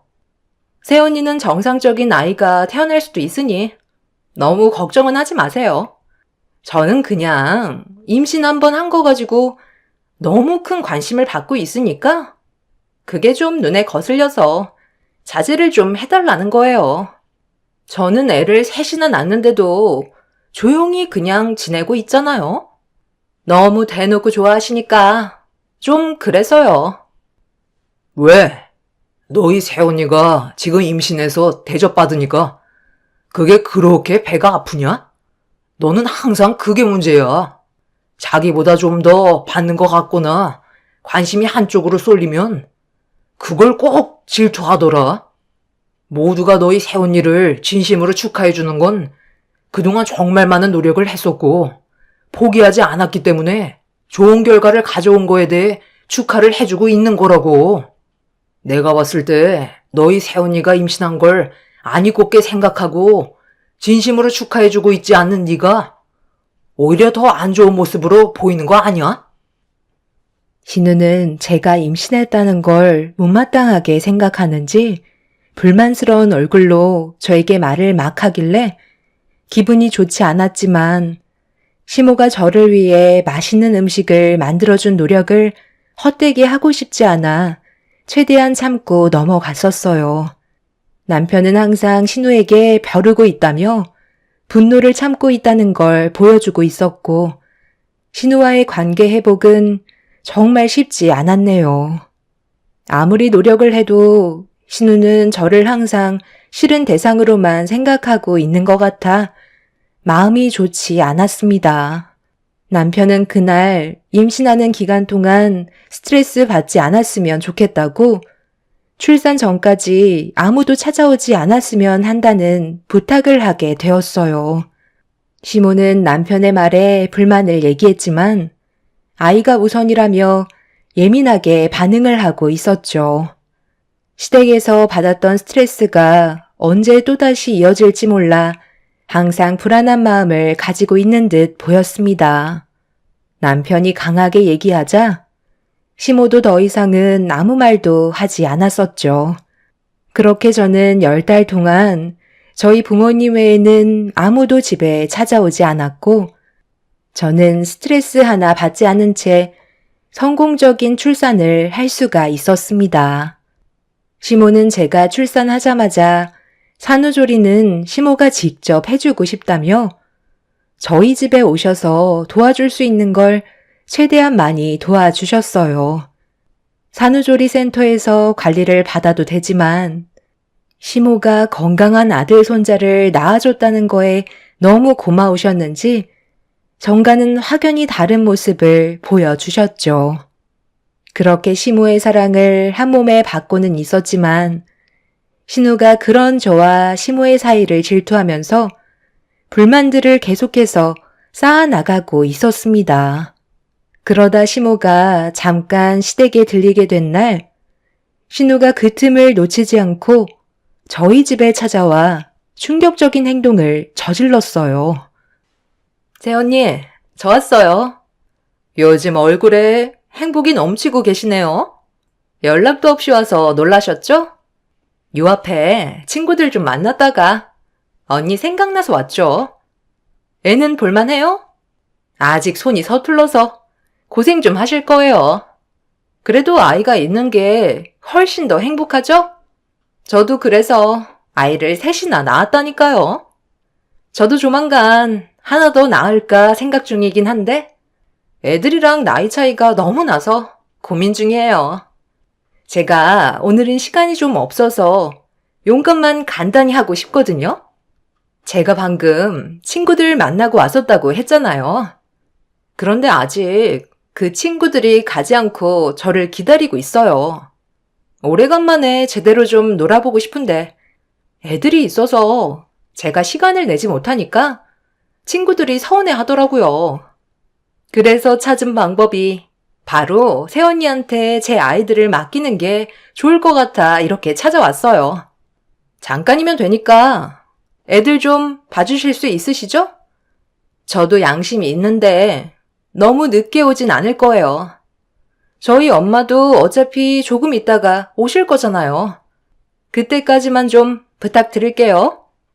올 때 제가 맛있는 거 사가지고 올 테니까 그렇게 해주실 수 있죠? 이래서 가족이 가까이에 있어야 된다고 하나 봐요. 그럼 부탁 좀 할게요. 아가씨, 잠깐만요. 제가 지금 어떻게 애를 셋이나 돌보고 있어요. 제가 아직 몸이 회복이 되지 않아 움직이는 것도 쉽지 않은데 아이들을 돌보는 건 어려움이 많다고요. 차라리 어머님 오셨을 때 다시 오면 안 될까요? 아직 걷는 것도 쉽지 않아서 그래요. 무작정 애들을 놓고 가면 혼자서 감당할 수가 없다고요. 애를 하나 보나 넷을 보나 거기서 거기인데 뭘 그것 가지고 엄살이에요? 저희 애들 몇 번 봐주신 적 있잖아요. 그때처럼 그냥 하면 돼요. 신우의 애들을 저에게 무작정 떠밀었고 저는 대응을 못한 채 신우의 행동을 보고 있을 수밖에 없었어요. 혼자서 모든 걸 감당할 수 없었던 저는 시모한테 전화를 했는데 하필 그날 받지 않더라고요. 어쩔 수 없이 전화 통화를 계속해서 시도하면서 아이들을 돌보고 있었습니다. 제 몸 하나 가누기 힘들었지만 어쩔 수 없는 상황이라 받아들여야만 했고 여기저기 돌아다니는 아이들이 혹시라도 위험해질 수 있는 상황이 오게 될까봐 한순간도 눈을 떼지 못하고 있었죠. 그렇게 몇 시간이 흘렀을 때 시모와의 전화가 겨우 연결이 되면서 지금 현재 제가 겪고 있는 상황에 대해 알려드렸어요. 시모도 많이 놀라셨는지 급하게 저희 집으로 달려오셨고 시모가 들어온 이후 힘들었던 상황은 겨우 정리가 될 수 있었습니다. 시모는 신우에게 전화를 해서 어떻게 된 거냐고 물어보며 화가 난 얼굴로 통화를 하셨지만 최대한 침착하게 모든 걸 풀어가려고 좋게 말씀하시면서 신우가 서둘러 집으로 돌아오길 바라셨어요. 하지만 신우는 저녁 12시가 다 되어서야 찾아왔고 이 소식을 들은 남편은 일찍 퇴근해서 저를 도와주다가 한계에 다다른 상태에서 술에 취해 들어오는 신우를 보며 난리를 치고 말았어요. 신우 남편은 전화조차 받지 않아 부부의 관계에 문제가 있다는 걸 어느 정도 짐작할 수 있었지만 신우는 술이 머리끝까지 취해서는 아이들을 데리고 집으로 갈 수가 없다며 다음날 아침 일찍 가겠다고 그대로 거실에서 뻗어 자고 있었습니다. 남편이 난리를 치려 했지만 아이들이 깊은 잠에 빠져 있는 상태라 소란을 피우는 건 오히려 좋지 않은 상황만 만들게 돼서 저희는 결국 아무것도 하지 못한 채 신우의 행동을 지켜볼 수밖에 없었죠. 그렇게 다음날 아침 일찍 남편은 다시 신우 남편에게 전화를 걸었고 그제서야 남편의 전화를 받은 뒤 저희 집으로 급히 왔는데 안색이 상당히 어두워진 모습을 하고 있었어요. 남편이 둘 사이에 무슨 일이 있었냐고 물어보자 최근 들어 신우가 외박을 많이 해서 한바탕 크게 싸운 적이 있었다며 부부 사이에 문제가 생겼다는 걸 설명하고 있었습니다. 신우 남편의 그런 말을 옆에서 묵묵히 듣고 있던 시모가 저를 툭 치면서 갑자기 한마디 하셨습니다. 예, 안 되겠다. 네가 좀 도와줘야 할 것 같다. 제가 원래 노는 걸 상당히 좋아하는 앤데 그동안 애를 셋이나 보고 있었으니 얼마나 많은 스트레스를 받고 있었겠니? 너는 아이를 하나만 낳았으니 민경이의 입장을 헤아리기에는 쉽지 않을 거다. 어차피 출산도 했고 산후조리도 거의 다 끝났으니까 애들 돌봐주는 거 도와줄 수 있는 거잖아. 너 혼자 하라는 것도 아니고 나도 옆에서 거들어 줄 거니까 토달지 않았으면 좋겠다. 가족이 서로 도와가면 좋잖니? 엄마, 그게 무슨 말씀이세요? 민경이가 애를 셋이나 낳은 게 자기 탓인데 그걸 왜 우리가 짊어져야 하는 건데요? 애 셋이나 딸린 엄마가 자기 놀고 싶은 거 다 놀면서 밤 12시 가까이 되어서야 들어오는 게 말이 돼요? 자기 몸 하나 간수도 못할 정도로 술까지 퍼마시는 게 맞는 거냐고요? 저희는 절대 그렇게 할 수 없어요. 저도 이건 잘못됐다고 생각해요. 아이 엄마가 이런 행동을 지속적으로 보이면 나중에 애들이 뭘 보고 배우겠어요. 노는 거 좋아한다고 아가씨는 놀게 놔두고 아이들을 대신 제가 보라는 건 너무 억지스러운 것 같아요. 어머님께서 무슨 말씀을 하시는지는 알겠는데요. 저희는 좀 힘들 것 같아요. 저희가 시모의 의견을 받아들이지 않아 갑자기 얼굴이 붉어지시더니 몸조리까지 전부 다 해줬는데 고마움의 성의 표시는 해야 되는 거 아니냐고 버럭 화를 내셨고 심각한 분위기는 좀처럼 가라앉지 않았습니다. 그날 시모는 저한테 많이 실망했다면서 집으로 돌아가셨고 다음날 아침 신우는 머리가 깨질 것 같다고 저에게 두통약을 달라고 하길래 서둘러 상황을 정리해야 될 것 같아 두통약을 준 뒤 이제 그만 나가달라고 안 좋은 목소리로 분위기를 잡았습니다.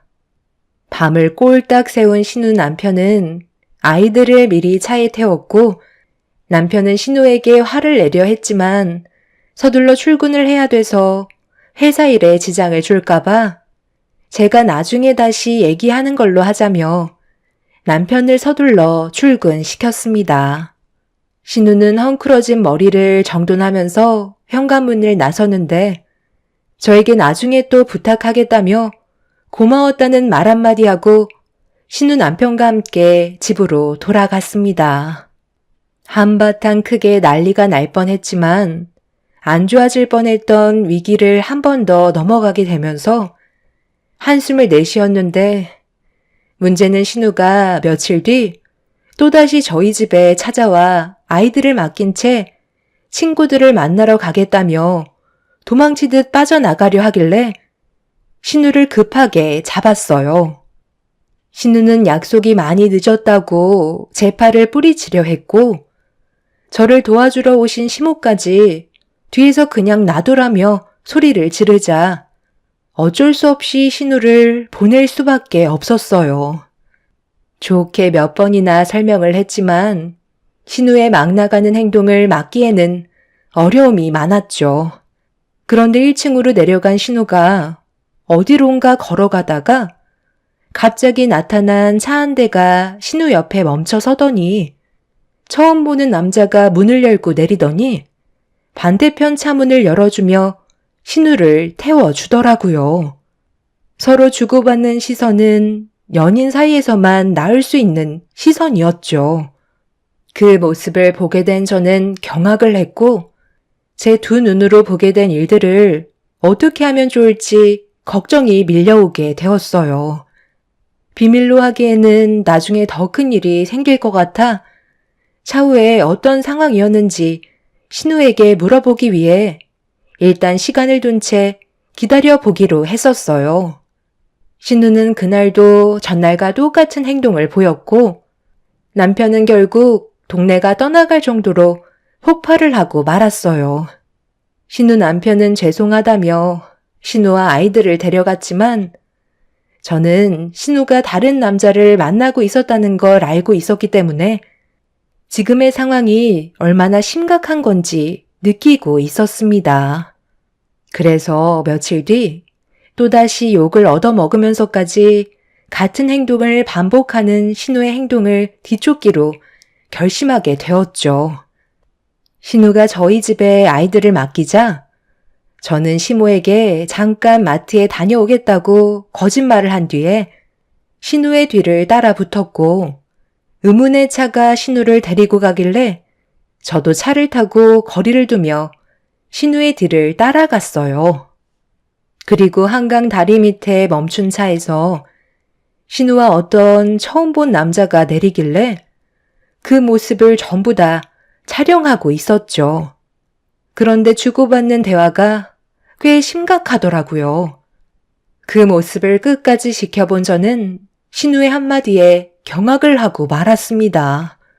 신우가 만나고 있던 의문의 남자가 신우의 큰애를 데리고 가겠다는 거였어요.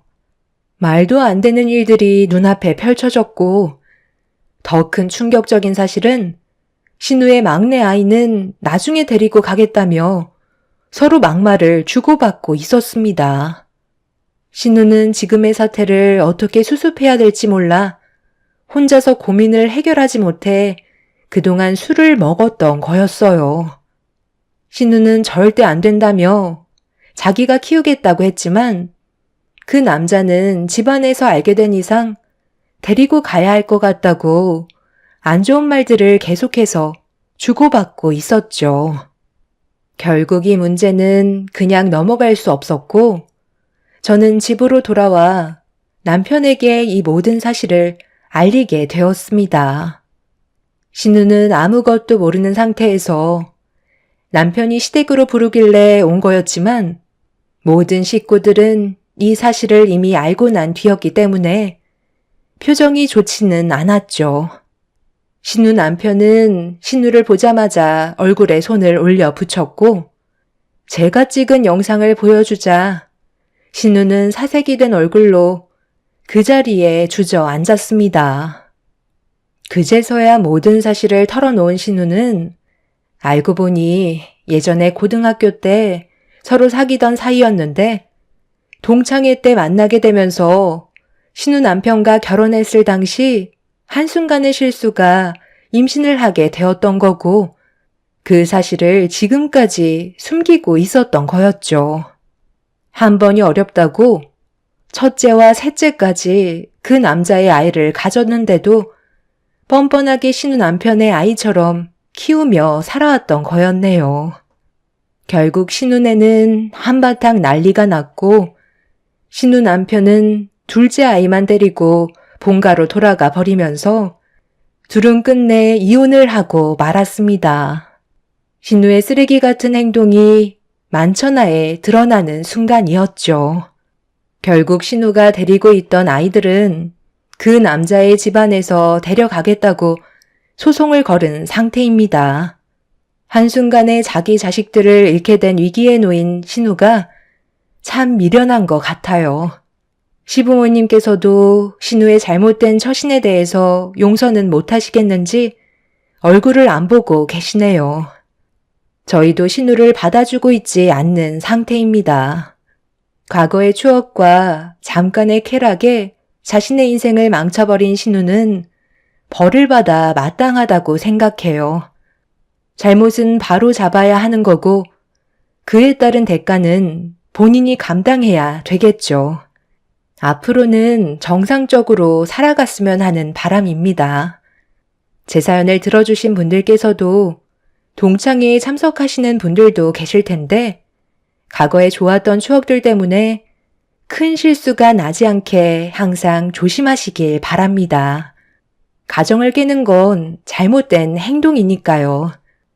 제 사연 들어주신 분들 감사합니다. 안녕하세요. 저는 36살에 홀로 이 세상을 외롭게 살아가고 있는 여자입니다. 제가 지금까지 겪었던 일들을 여러분들께 어떻게 설명을 해드려야 할지 참 막막하네요. 이 세상이 아무리 악해졌다고는 하지만 도저히 인간으로서 절대 해서는 안 될 일들을 저질러버린 새엄마에 대해서 글을 좀 써볼까 합니다. 지금으로부터 10년 전 어느 순간부터 저와 아빠 사이에 갑자기 나타난 한 가족이 있었어요. 그때 당시 아빠와 봉사활동을 하고 있었고 매주 한 번씩 자원봉사를 해왔기 때문에 스쳐 지나가던 사람들 또한 정말 많이 봐왔었죠. 오랜 기간 봉사활동을 꾸준하게 해온 아빠는 주위에 알고 지내시는 분들도 많았고 운영하고 계시던 사업이 어려워질 때 도움을 주셨던 마음 따뜻한 분들도 많으셨어요. 아빠와 함께 봉사를 하면서부터 많이 느끼게 되었던 계기가 어려운 상황에 누군가 도움의 손길을 내밀어 줄 때 확실히 알 수 있었던 것 같아요. 내가 어려운 사람들에게 많이 베풀면서 살다 보면 언젠가 저에게 다시 돌아온다는 걸 확실하게 몸으로 느끼면서 배웠고 그런 아빠의 모습이 존경스러웠습니다. 처음에는 엄마가 먼저 봉사활동을 같이 하자는 제의를 하게 되면서 그렇게 지속적으로 봉사를 하셨어요. 그런데 어느 날 갑자기 엄마가 예상치 못한 불의의 사고로 세상을 떠나셨고 그 이후에도 아빠는 엄마와 함께했던 기억들이 지워지는 게 싫었는지 계속해서 매주 쉬지 않고 사람들에게 도움을 주려 노력하셨습니다. 자랑스러웠던 부모님 밑에서 자라온 저 또한 좋은 영향을 받고 있었죠. 그런데 어느 날 아빠랑 나이가 비슷해 보이는 여자가 딸과 함께 봉사활동을 나왔더라고요. 처음에는 크게 신경 쓰지 않았었는데 어느 순간부터 조금씩 제 눈에 거슬리는 행동을 보여줬고 참다 못한 저는 그 여자에게 불만을 얘기하며 제가 바라보고 있는 시선에 계속해서 불편한 것들이 보인다며 거리를 뒀으면 좋겠다고 몇 번 정도 좋게 말을 했었어요. 그런데 같은 뜻을 가지고 좋은 일 하려고 나왔는데 너무 얼굴 붉히지 말라며 심각한 저와 달리 별것도 아닌데 왜 호들갑이냐는 눈빛으로 어른들 얘기하는데 빠지라는 듯 묘한 신경전이 벌어졌었네요. 아침 일찍부터 좋은 일 하려고 나오신 분들인데 날이 너무 쌀쌀하다 보니 몸이 움츠려 있는 것 같아서 다 같이 힘내자고 얘기했던 게 잘못된 건 아니잖아요. 저희는 여기 단체에서 봉사한 지 얼마 되지 않아 다른 분들에 비해 친한 사람들이 너무 없다 보니까 앞으로 잘 지내보자고 나름 용기 내어 인사 좀 나눈 게 상당히 거슬리셨나 봐요. 저기요 아줌마, 제가 친해지고 싶어서 접근하는 거랑 일부러 꼬리치는 거랑 비교 못할까봐 그런 말 하시는 거예요? 봉사하러 나왔으면 조용히 할 일 하고 돌아가시면 좋겠어요. 왜 자꾸 저희 아빠 옆에서 눈웃음 치며 9개 달린 꼬리를 계속해서 흔들며 가까이 다가오세요? 제가 참다 이건 아닌 것 같아서 얘기해 드리는 거예요. 너무 대놓고 저희 아빠한테 접근하고 계시잖아요. 저 말고 다른 분들도 똑같이 느끼고 있을걸요? 아빠 입장에서도 얼마나 난처하면 표정이 저렇게 안 좋겠어요. 저도 참는데 한계가 있으니 적당히 하시죠. 됐다. 이제 그만해라. 다들 아침 일찍 서둘러서 좋은 일 하자고 나온 건데 얼굴 붉히고 돌아가면 되겠니?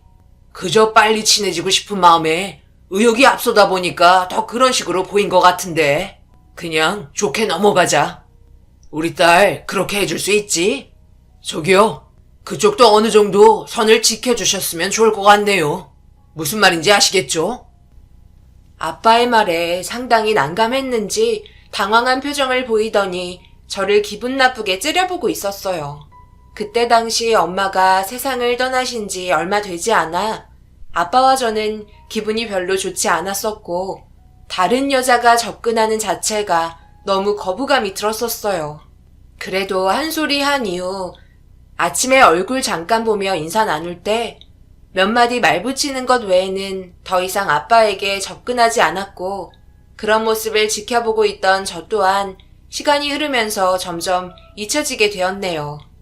그런데 그 여자에게도 딸이 하나 있는데 매주 자기 엄마를 쫓아와서 함께 봉사를 하는 모습이 그래도 기특해 보였어요. 남들 같으면 친구들이랑 한창 놀 시간일 텐데 쉬지 않고 주말에 왔다는 것 자체는 정말 대단해 보였습니다. 아빠에게 꼬리친 여자는 싫었지만 그 딸의 분위기는 좀 달랐어요. 묵묵히 자기가 해야 될 일들만 하면서 끝날 때까지 아무 말 하지 않는 모습이 계속해서 신경이 쓰였고 잠시 화장실을 간 사이에 마주치게 되자 이것도 친해질 수 있는 기회인 것 같아 가볍게 인사를 건넸고 몇 마디 주고받으며 대화를 이어나갔어요. 상당히 어색한 웃음과 말수가 적어 조용한 성격인 것 같아 많은 말을 하지는 않았지만 이때 이후로 매주 봉사활동을 하면 먼저 다가와 인사를 건넸습니다. 저보다 3살 어린 동생이라 편하게 언니 동생하며 지내기로 했었죠. 주말에는 저와 비슷한 또래가 없어 말동무할 사람이 없어 많이 심심했었는데 대화까지 잘 통하고 편하다 보니 금세 친해지게 되었어요. 그렇게 꽤 오랜 기간 만나면서 동생은 평일에 따로 만나 같이 간단한 저녁도 함께 먹고 싶다고 하길래 간간히 개인적으로 둘이 만나 이런저런 대화도 나눴었네요. 그때 가정사에 대해 대충 알게 됐었고 저희와 상당히 살아온 환경이 비슷했어요. 자기 아빠도 세상을 일찍 떠났다면서 여러 가지를 얘기해 주는데 공감되는 부분들 때문에 더욱더 마음이 쓰였습니다. 저도 개인적으로 친한 동생은 없어서 조금이라도 신경 써서 이것저것 챙겨주고 싶은 마음이 있었어요. 그러다 보니 어떠한 상황이 생겼을 때 개인적으로 불러 함께 하게 되었고 아빠도 예의 바르게 잘 큰 것 같다며 앞으로 잘 챙겨주라면서 좋게 봐주셨네요. 아빠는 모든 게 긍정적인 분이셨지만 동생 얘기만 꺼내면 마냥 좋다고 하시는 모습이 좀 이상해 보였어요.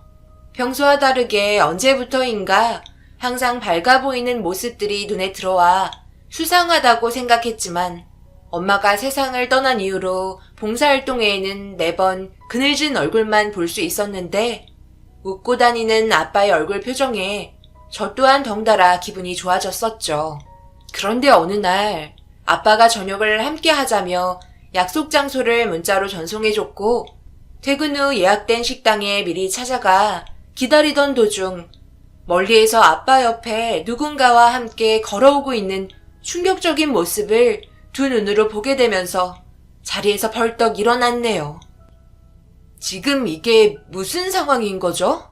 아빠, 설마 이 아줌마랑 그동안 연애하고 계셨던 거예요? 저한테는 한마디 상의도 없이 그동안 아무 말도 안 하시고 갑자기 이런 자리를 만들어서 저에게 무슨 말을 듣고 싶은 건데요. 두 분이서 결혼하시겠다는 건 아니죠? 고작 알고 지낸 지 몇 달밖에 안 됐는데 아빠는 머릿속에서 엄마를 지워버리셨나 봐요? 아직까지도 엄마와 함께했던 모든 추억들이 집안 곳곳에 남아있는데 이런 식으로 혼자 결정해서 계획하는 건 정말 아닌 것 같아요. 저 먼저 일어나 볼게요. 나경아, 아빠 말 좀 들어봐봐. 너도 아빠 성격을 잘 알겠지만 모든 걸 가볍게 생각하고 결정하지 않다는 거 그동안 살면서 봐왔었잖니. 그런데 나경이 너도 느꼈겠지만 아빠가 그동안 너희 엄마가 세상을 떠나고 얼마나 힘들었니? 이런 삶을 사는 게 너무 괴로웠다. 항상 눈앞에 아른거리는 너희 엄마 때문에 밤마다 눈물로 밤을 지새운 적도 많았어. 내가 이렇게 살아야 하는 게 맞는 건지 길을 찾고 있지 못할 때 이 사람이 나에게 불을 밝혀주었고 나를 웃을 수 있게 만들어주었지. 내 삶의 활력소가 되어주는 여자가 또다시 나타날 거라고 생각하지 못했는데 봉사활동하면서 만난 이 사람은 세상을 떠난 너희 엄마가 연결해준 새로운 사람이라고 생각돼. 그렇지 않고서야 이렇게 좋은 감정이 생길 수 없다는 거 우리 딸이 더 잘 알잖아. 내가 그동안 아무 말 하지 않고 갑자기 약속을 잡은 건 분명 설명을 해도 귀를 닫고 들어주지 않을 것 같아서 이렇게 결정하게 된 거야. 우리 딸, 아빠 마음 이해해 줄 수 있는 거지. 누구보다 아빠가 행복하길 바라고 있잖아. 안 그래? 그러니까 너무 부정적으로만 생각하지 말고 조금만 마음을 열어주면 안 될까? 너무나 큰 충격에 제대로 서 있기에도 힘들어 털썩 주저앉아 버렸어요. 그리고 아빠 옆에 찰싹 달라붙어서는 떨어지지 않으려 팔짱을 끼고 있는 꼬리가 9개 달린 여우의 모습을 하고 있던 여자와 한참 동안 눈을 마주쳤네요. 저를 뚫어지게 쳐다보더니 옅은 미소를 띠며 저에게 속으로 무슨 말을 하는 것처럼 보였어요. 꼭 자기가 승자라고 얘기하는 것처럼 미소 짓는 게 너무 소름이 돋았습니다. 아빠는 엄마가 세상을 떠난 공백이 힘들었는지 그 사이를 치고 들어온 여자에게 쉽게 마음을 준 것 같아 나중에 다시 대화하자며 먼저 밖으로 나왔어요. 그렇게 한참 뒤 집에 들어온 아빠와 다시 진지하게 대화를 이어나가면서 저를 바라보는 눈빛에 보이는 진심이 모든 걸 말해주고 있었습니다. 아빠 인생 어느 선까지는 관여할 수 있지만 모든 걸 제 마음대로 할 수는 없다 보니 결국 아빠의 결정을 존중해 주었네요. 지연아, 너희 엄마에게 대충 얘기 들었지? 우리 아빠랑 재혼하겠다는데 너는 이 문제에 대해 어떻게 생각하고 있어? 언니가 우리 엄마를 워낙 안 좋아해서 내가 뭐라고 딱히 할 말이 없어. 그런데 엄마도 그동안 결혼 생활하면서 세상 떠나셨던 아빠에게 지극정성으로 잘하셨고 가정에 문제 일으킨 적 단 한 번도 없었어. 언니가 생각하고 있는 그런 사람은 아니라고 생각해 줬으면 좋겠어. 우리가 가진 게 많이 없어서 언니가 더 마음에 들어하지 않는 거면 미안해. 네가 왜 미안해? 나는 너희 엄마와 첫 만남에 잠깐 삐그덕거린 것 때문에 겉모습만 보고 판단을 한 건데 사람은 누구나 오해를 할 수 있잖아.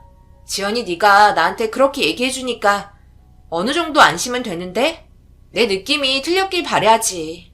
그저 너희 엄마랑 내가 감정적으로 아직 풀지 못한 것들이 많이 있어서 그럴지도 모르겠네.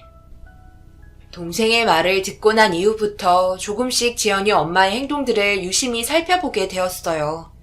누구한테나 밝게 웃으며 많은 에너지를 분출하고 있는 건 분명했지만 동생과 단둘이 나눴던 대화로 인해 계속해서 좋은 모습만 보게 되더라고요. 머릿속이 너무 혼란스러웠고 특이한 점들이 나오지 않아 두 분의 결혼식이 이루어지는 것까지 전부 지켜볼 수밖에 없었네요.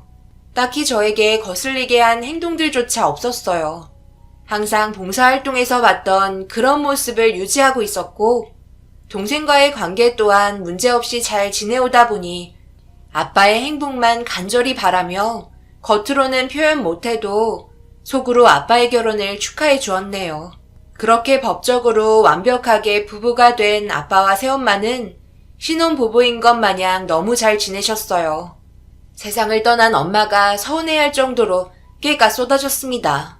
아빠는 엄마와 했던 기억을 전부 잊어버린 듯한 모습을 보여주었고 그런 아빠의 모습을 지켜보고 있던 저도 기왕 이렇게 된 거 오래오래 행복하기를 바랬어요. 저도 동생과 단 한 번도 안 좋은 말들이 오고 간 적 없이 모두가 한 지붕 아래 잘 살았습니다. 새엄마도 저와의 관계에 있어 좋게 해결하려고 노력해주는 모습에 조금씩 마음의 문이 열리면서 새엄마와 웃으면서 지낼 수 있게 되었네요. 그렇게 온 가족이 서로 배려하고 행복하게 잘 지내오다 보니 어느덧 1년이 지나 10년이라는 세월이 순식간에 훌쩍 지나갔어요. 그리고 행복했던 시간만큼 불행도 동시에 찾아왔었죠. 아빠가 대장암 말기 판정을 받게 되면서 좋았던 관계 또한 점점 금이 가고 있었습니다. 서로가 예민해진 것도 있었지만 무엇보다 새엄마의 달라진 태도였어요. 나경아, 여기 좀 앉아봐라. 너는 언제까지 이 집에 붙어 살 거야? 우리 지연이는 지금 결혼해서 행복하게 잘 살고 있는데 너는 그 나이 먹도록 남자 하나 제대로 만나지도 못해서 너희 아빠랑 단둘이 있을 시간도 많이 만들지 못했잖니. 내 남편 세상 떠나면 이런 사소한 것들이 얼마나 마음 아프고 정신적으로 힘들게 다가오는 거 너도 겪어봐서 알잖아. 항상 네가 내 남자 옆에 딱 붙어 있어서 그동안 제대로 표현도 못하고 못해준 것만 기억나서 요즘 너무 슬픈데 병원에서까지 나한테 자리를 내어주지 않더라. 내가 이 집안의 엄마고 너희 아빠의 마누라야. 내가 있어야 할 자리를 나경이 네가 계속해서 침범하는 건 아닌 것 같다. 앞으로 면회 오기 전에 나한테 먼저 전화하고 허락 받아라. 그리고 독립했으면 좋겠는데 그것도 최대한 빨리. 병원에서 더 이상의 치료는 무의미하다고 진단 결과 나왔는데 집에서 요양하며 지내는 데 있어. 남은 시간 단둘이 있고 싶으니까 서둘러서 짐 챙겨 이 집에서 나갔으면 좋겠구나. 제가 이 집에서 나가라고요? 뭔가 상당히 착각하고 있으신 것 같은데요. 이 집 아줌마 거 아니고 저희 아빠 집이에요. 그리고 내가 우리 아빠 보고 싶어서 간다는 건데 그걸 왜 아줌마가 이래라 저래라 참견이신 거예요? 왜요? 이제 우리 아빠 세상 떠날 것 같으니까 미리 재산 처분하기 쉽게 정리하려고 준비 중이신 거예요? 정말 속보이네요. 그동안 저희 집안 재산 가져가고 싶어서 어떻게 참으셨대요? 저는 절대 이 집에서 안 나갈 거고요. 아줌마가 생각하시는 뭐든 해주고 싶지 않네요. 단둘이 있는 공간에서 쉬지 않고 서로는 분노하며 막말이 오고 가게 되었어요. 도저히 새엄마의 계획을 이해할 수 없었습니다. 그저 단둘이 있겠다는 건데 그걸 왜 방해하냐고 계속해서 화를 내셨지만 그 외에 분명 다른 게 있을 것 같았습니다. 그런데 아빠가 병원에서 집으로 옮기게 된 이후부터 제 입장이 점점 안 좋아졌어요. 뜻하지 않게 아빠가 저를 보며 화를 내면서 당장 나가라고 소리를 지르셨고 너무 당황한 나머지 결국 내쫓기다시피 짐 챙겨 나오게 되었네요. 새엄마가 입김을 넣었는지 아빠가 집에 오자마자 자기 세상 떠나기 전에 결혼하는 것도 못 보고 손주를 보여주지도 않아 그동안 너무 서운했었다는 말을 시작으로 결국 새엄마와 마지막으로 단둘이 함께하고 싶다며 방해받고 싶지 않다는 말과 함께 짐 챙겨 나가라고 소리쳤네요. 아빠한테 너무 서운한 나머지 눈물을 훔치며 밖으로 뛰쳐나갔어요. 너무 급하게 집을 나온 터라 얼마 있지도 않은 돈으로 집을 알아보았고 혹시 모를 일을 대비해 아빠 집 근처로 알아보니 그나마 제가 가지고 있는 금액으로 들어갈 수 있는 게 옥탑방 정도였어요. 워낙 높은 곳이라 멀리에서도 아빠의 집이 보였고 모두가 제정신이 아닌 상태에서 계속해서 얼굴 붉히는 건 안 좋은 것 같아 한 발 물러난 것뿐이었습니다. 이런 사실을 알게 된 동생이 혼자 살고 있는 저희 집에 찾아왔고 대충 상황을 설명해 주었습니다. 생각보다 작은 집에 혼자 있는 저를 빤히 보던 동생이 갑자기 눈시울이 붉어지더니 미안하다며 눈물을 보였어요. 네가 왜 미안해? 지금 서로가 너무 예민해져 있는 상태라 조심하는 게 좋아서 잠시 한 걸음 뒤로 물러난 것뿐이야. 아빠 몸 상태도 안 좋은데 언성을 높이며 그 자리에서 싸우다가는 갑자기 어떻게 되실지 모르잖아. 잘한 선택이었어. 언니, 정말 미안해. 내가 먼저 결혼만 하지 않았다면 이런 일은 발생되지 않았을 텐데 괜히 욕만 먹는 것 같아서 내가 언니 얼굴 볼 면목이 없다. 지금까지 살면서 우리는 언니의 도움을 정말 많이 받았는데 엄마는 아직도 부족한가 봐. 최근 들어 돈 쓰는 씀씀이도 많이 커진 것 같아. 얼마 전에 전화해서 한마디 했었는데 내 말도 들으려 하지 않더라고. 아빠를 떠나보내야 할 마음의 준비가 되지 않아서 더욱더 그런 것 같아. 일단 언니, 집부터 좀 옮기는 게 어때? 동생은 그동안 자신들이 신세를 지며 살아왔었는데 새엄마가 되려 큰소리 치고 있는 모습이 자기 또한 너무 화가 난다며 슬퍼하고 있었어요. 그러면서 옥탑방에 살고 있는 제가 너무 안쓰럽게 느껴진다며 괜찮은 집 하나 알아봐서 거처를 옮기자고 얘기했지만 멀리에서 보이는 아빠의 집을 볼 수 있어 마음만 받겠다며 다른 쪽으로 대화를 이어나갔네요. 동생은 의사 집안이랑 결혼해서 아주 행복하게 잘 살고 있는 것 같았어요. 그동안 함께한 세월을 보면 변화된 모습 없이 한결같이 저와 아빠를 대해주었고 지연이가 앞으로 살면서 잘 되길 매일 기도도 했었네요.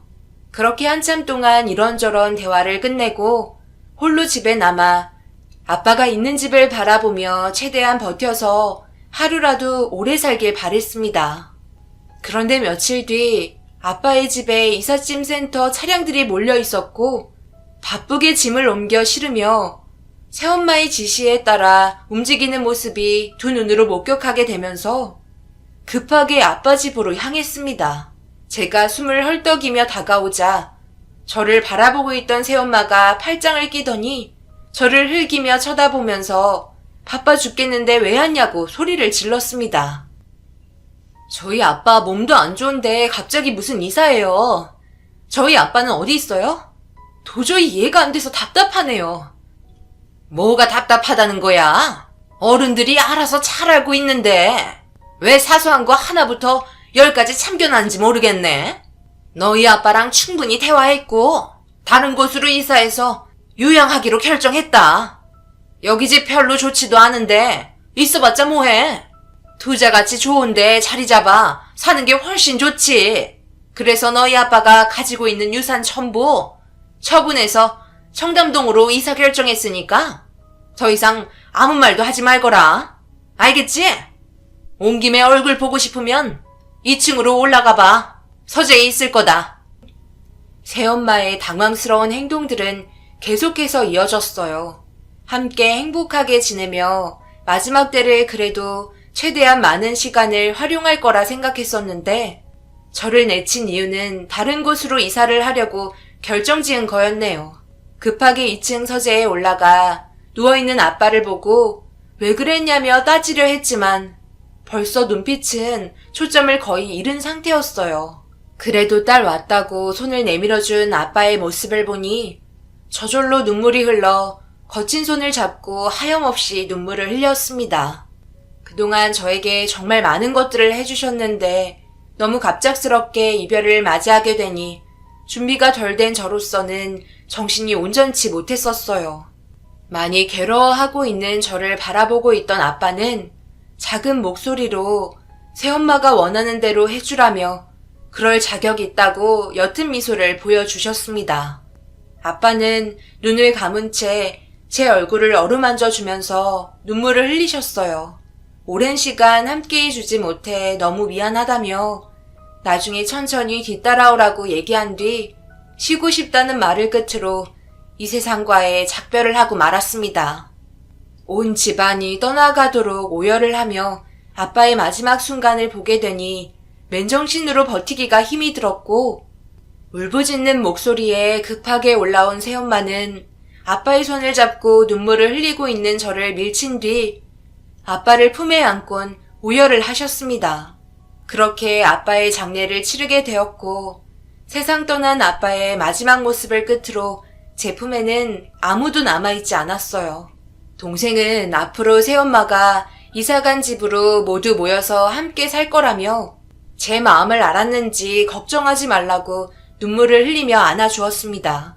언제부터인가 동생은 저를 보면 몇 번이고 계속해서 미안하다는 말을 했어요. 언니, 정말 미안해. 내가 평생 잘할게. 그러니까 힘내고 우리 새로운 곳에서 다시 시작하자. 모든 게 좋아질 거야. 너는 결혼해서 따로 살림 차리고 있잖아.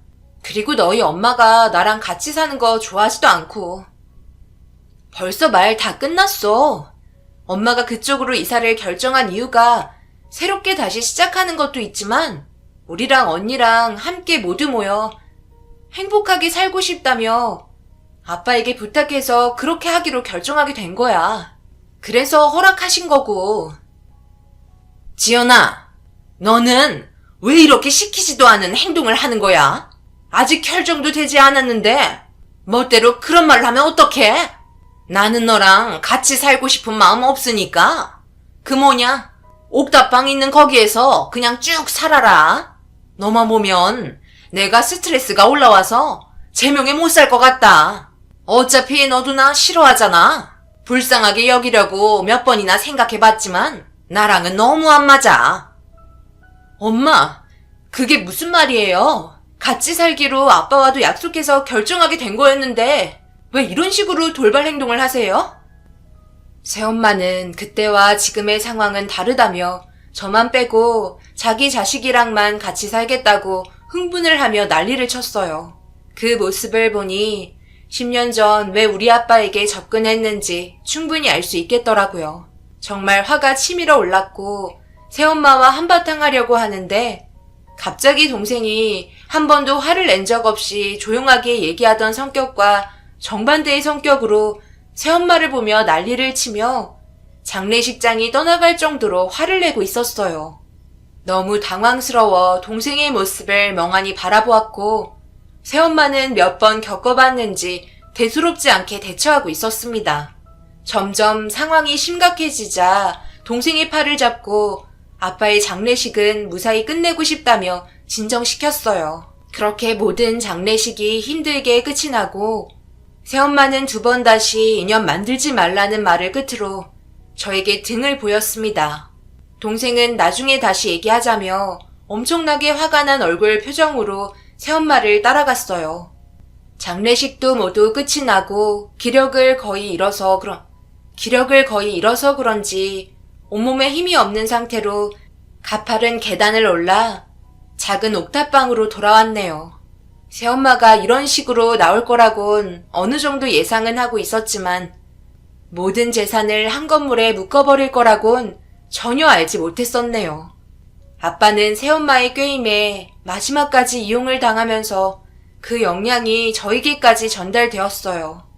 그래도 열심히 살면 금세 좋아질 거라는 꿈을 가지고 평소와 다름없이 묵묵히 일에만 열중했어요. 그렇게 아빠와 작별을 한 지 일주일쯤 지났을 시점에 퇴근하고 현관문 비밀번호를 누르고 있는데 작은 물체가 움직이는 모습에 화들짝 놀라며 누구냐고 물어보니 한 아이가 그늘진 곳에서 고개를 내밀며 조심스럽게 다가왔어요. 그리고 저에게 알 수 없는 꽤나 무거운 박스 하나를 건네주었고 그 아이는 아무 말 없이 도망을 쳤습니다. 멀리 뛰어가는 모습을 시야에서 사라질 때까지 한참을 본 뒤 다시 집으로 돌아와 박스에 들어있는 게 무엇인지 급하게 열어봤어요. 그런데 그 안에 있던 작은 편지 봉투 하나가 눈에 띄었고 편지 내용을 읽어 내려가는 순간 입이 다물어지지 않았네요. 떨리는 손으로 편지 내용에 적힌 순서대로 하나하나 확인해봤어요. 그리고 동생에게 전화를 해봤지만 받지 않았습니다. 언니, 나 지연이. 갑자기 이런 자료를 보내서 많이 놀랐지? 정말 미안해. 그동안 언니는 나한테 너무 잘해줬는데 나는 그렇게 하지 못했네. 항상 언니를 보면 너무 고통스러웠고 이 상황에서 벗어나고 싶었어. 하지만 그렇게 할 수 없던 현실이 괴로웠고 엄마가 원망스러웠지. 모든 걸 솔직하게 말할게. 나는 엄마의 친딸이 아니야. 어렸을 적 고아원에서 생활을 하다가 나를 발견한 한 여자가 밝게 웃으며 다가오더니 자기 딸이 되어주겠냐며 나를 데려갔고 그때부터 그 사람과의 인연이 시작되었어. 그리고 시키는 건 뭐든 하면서 살아왔고 그게 잘된 건지 잘못된 건지 제대로 된 판단도 하지 못했던 나이에 그저 배불리 먹여주는 음식과 나를 따뜻하게 품어주는 엄마의 사랑이 좋기만 했지. 하지만 나이를 먹어가면서 잘못된 걸 알 수 있었지만 엄마에게 실망시켜드리고 싶지 않아 뭐든 다 했었던 것 같아. 그렇게 살아오던 도중 엄마가 봉사활동에 참여하자고 말을 꺼냈어. 꽤 부유한 사람들이 많이 온다는 걸 접하게 됐는지 조용히 분위기를 살폈고 타깃을 잡았지. 그리고 엄마의 눈에 띄었던 건 언니 부모님이야. 두 분이서 정말 행복해 보였는데 내가 언니 어머님을 이 세상과 작별하게 만들었어. 언니는 그때 봉사활동을 하지 않을 때였잖아. 하지만 나는 엄마랑 사람들의 눈에 띄지 않게 봉사활동을 하면서 기회를 포착한 뒤 아무런 증거도 찾을 수 없는 곳에 내가 따로 불렀어. 엄마가 시키는 대로 움직였고 아무런 의심조차 하지 않고 내가 할 말이 있다는 말에 무작정 따라와 내 말을 들어주려 했던 언니 엄마를 절벽에서 해선 안 될 행동을 하게 되었어. 아무것도 하지 못한 언니의 엄마는 결국 밑으로 떨어져 이 세상과 작별을 하게 된 거야. 남들이 봤을 때는 발을 헛디뎌 떨어진 걸로 알지만 모든 건 계획된 거였고 그 뒤로 아빠에게 접근을 시작해서 결혼까지 성공했어. 엄마도 그냥 이대로 평생 살기로 원했고 비밀만 지켜진다면 달라질 건 아무것도 없었어. 하지만 시간이 지나면 지날수록 내 마음속에 있던 죄책감은 떨쳐낼 수가 없었고 10년이 지난 뒤 아빠의 대장암 말기 소식에 막막해진 엄마는 재산 문제에 있어 언니에게 한 푼도 주지 않으려 계획을 한 거야. 그때 당시 아빠가 엄마한테 간곡히 부탁했어. 자기 딸 행복하게 살게 보살펴 주라고. 모든 걸 다 줄 테니 옆에 있게 해달라고. 눈물을 흘리면서 혼자 남겨질 자기 딸이 불쌍하다며 엄마한테 모든 걸 전부 주더라고. 당연히 엄마는 아빠가 말하는 조건에 수락을 했지. 그런데 아빠가 세상을 떠나고 엄마의 마음이 변심이 됐네. 그런 모습을 보고 있으니 더 이상은 안 되겠더라고. 여기에서 멈춰야 할 것 같았어. 그래서 집으로 돌아가 모든 걸 사실대로 얘기하던지 아니면 같이 살면서 평생 잘못을 뉘우치자고 했지만 엄마는 언니가 언제 또 법적으로 소송을 걸어 자기가 가진 재산을 위협받을까봐 걱정하고 있었어. 나는 그런 모습을 보면서 언니까지 잃고 싶지 않았고 그래서 내가 그동안 모아두었던 자료들 전부를 언니한테 준 거야. 언니가 지금 이 편지를 읽고 있는 시간에 나는 경찰서에 자수한 상태일 거야. 그동안 정말 미안했고 우리 가족 평생 벌 받을게. 동생의 편지 내용에 너무 충격을 받아 할 말을 잃었고 핸드폰에서 울리는 전화를 쳐다보며 받는 순간 경찰서에서 동생과 새엄마의 잘못에 대해 수사를 진행하기 위해 출석 요청을 하는 전화였어요. 전화를 끊은 뒤 몇 번이고 다시 확인해봤지만 동생도 새엄마의 녹음된 내용과 그리고 여러 가지 계획을 메모해두었던 수첩들, 사진들과 영상들이 전부 들어있었습니다. 그렇게 동생과 새엄마는 결국 법적인 처벌을 받게 되었고 징역을 면할 수 없었습니다. 그걸 묵인한 채 서로 웃으면서 지냈던 10년이라는 시간이 온몸에서 소름이 돋아 결국 구토까지 하게 되었어요. 사람의 악함은 도대체 어디까지일까요? 지금은 구치소에 있는 저 사람들이 징역을 살고 나와봤자 제가 받은 상처는 지워지지 않는데 이런 식으로 그냥 용서를 빌면 끝이라는 게 너무 화가 치밀어 오릅니다. 모든 걸 갈취했던 아빠의 재산은 돌려받았지만 제 옆에 정작 있어야 할 가족은 아무도 없네요. 먼저 하늘로 떠난 엄마와 아빠는 행복하실까요? 저도 그 뒤를 따라가고 싶은 마음뿐입니다. 이 세상에 더 이상 미련이 없을 정도로 정신적인 고통이 너무 큽니다. 제 사연 들어주신 분들 오늘 하루 행복하셨나요? 즐거우셨나요? 가족분들과 좋은 추억 많이 만드셨나요? 저도 그런 삶을 살고 싶네요. 여러분들의 위로의 한마디가 저에게 힘이 되어줄까요? 하늘로 떠난 부모님께 잘 사는 모습 보여드리는 게 최선의 선택일까요? 제 나이 36살, 앞으로 어떤 식으로 살면 좋을지 많은 인생을 겪으신 분들의 조언 듣고 싶습니다.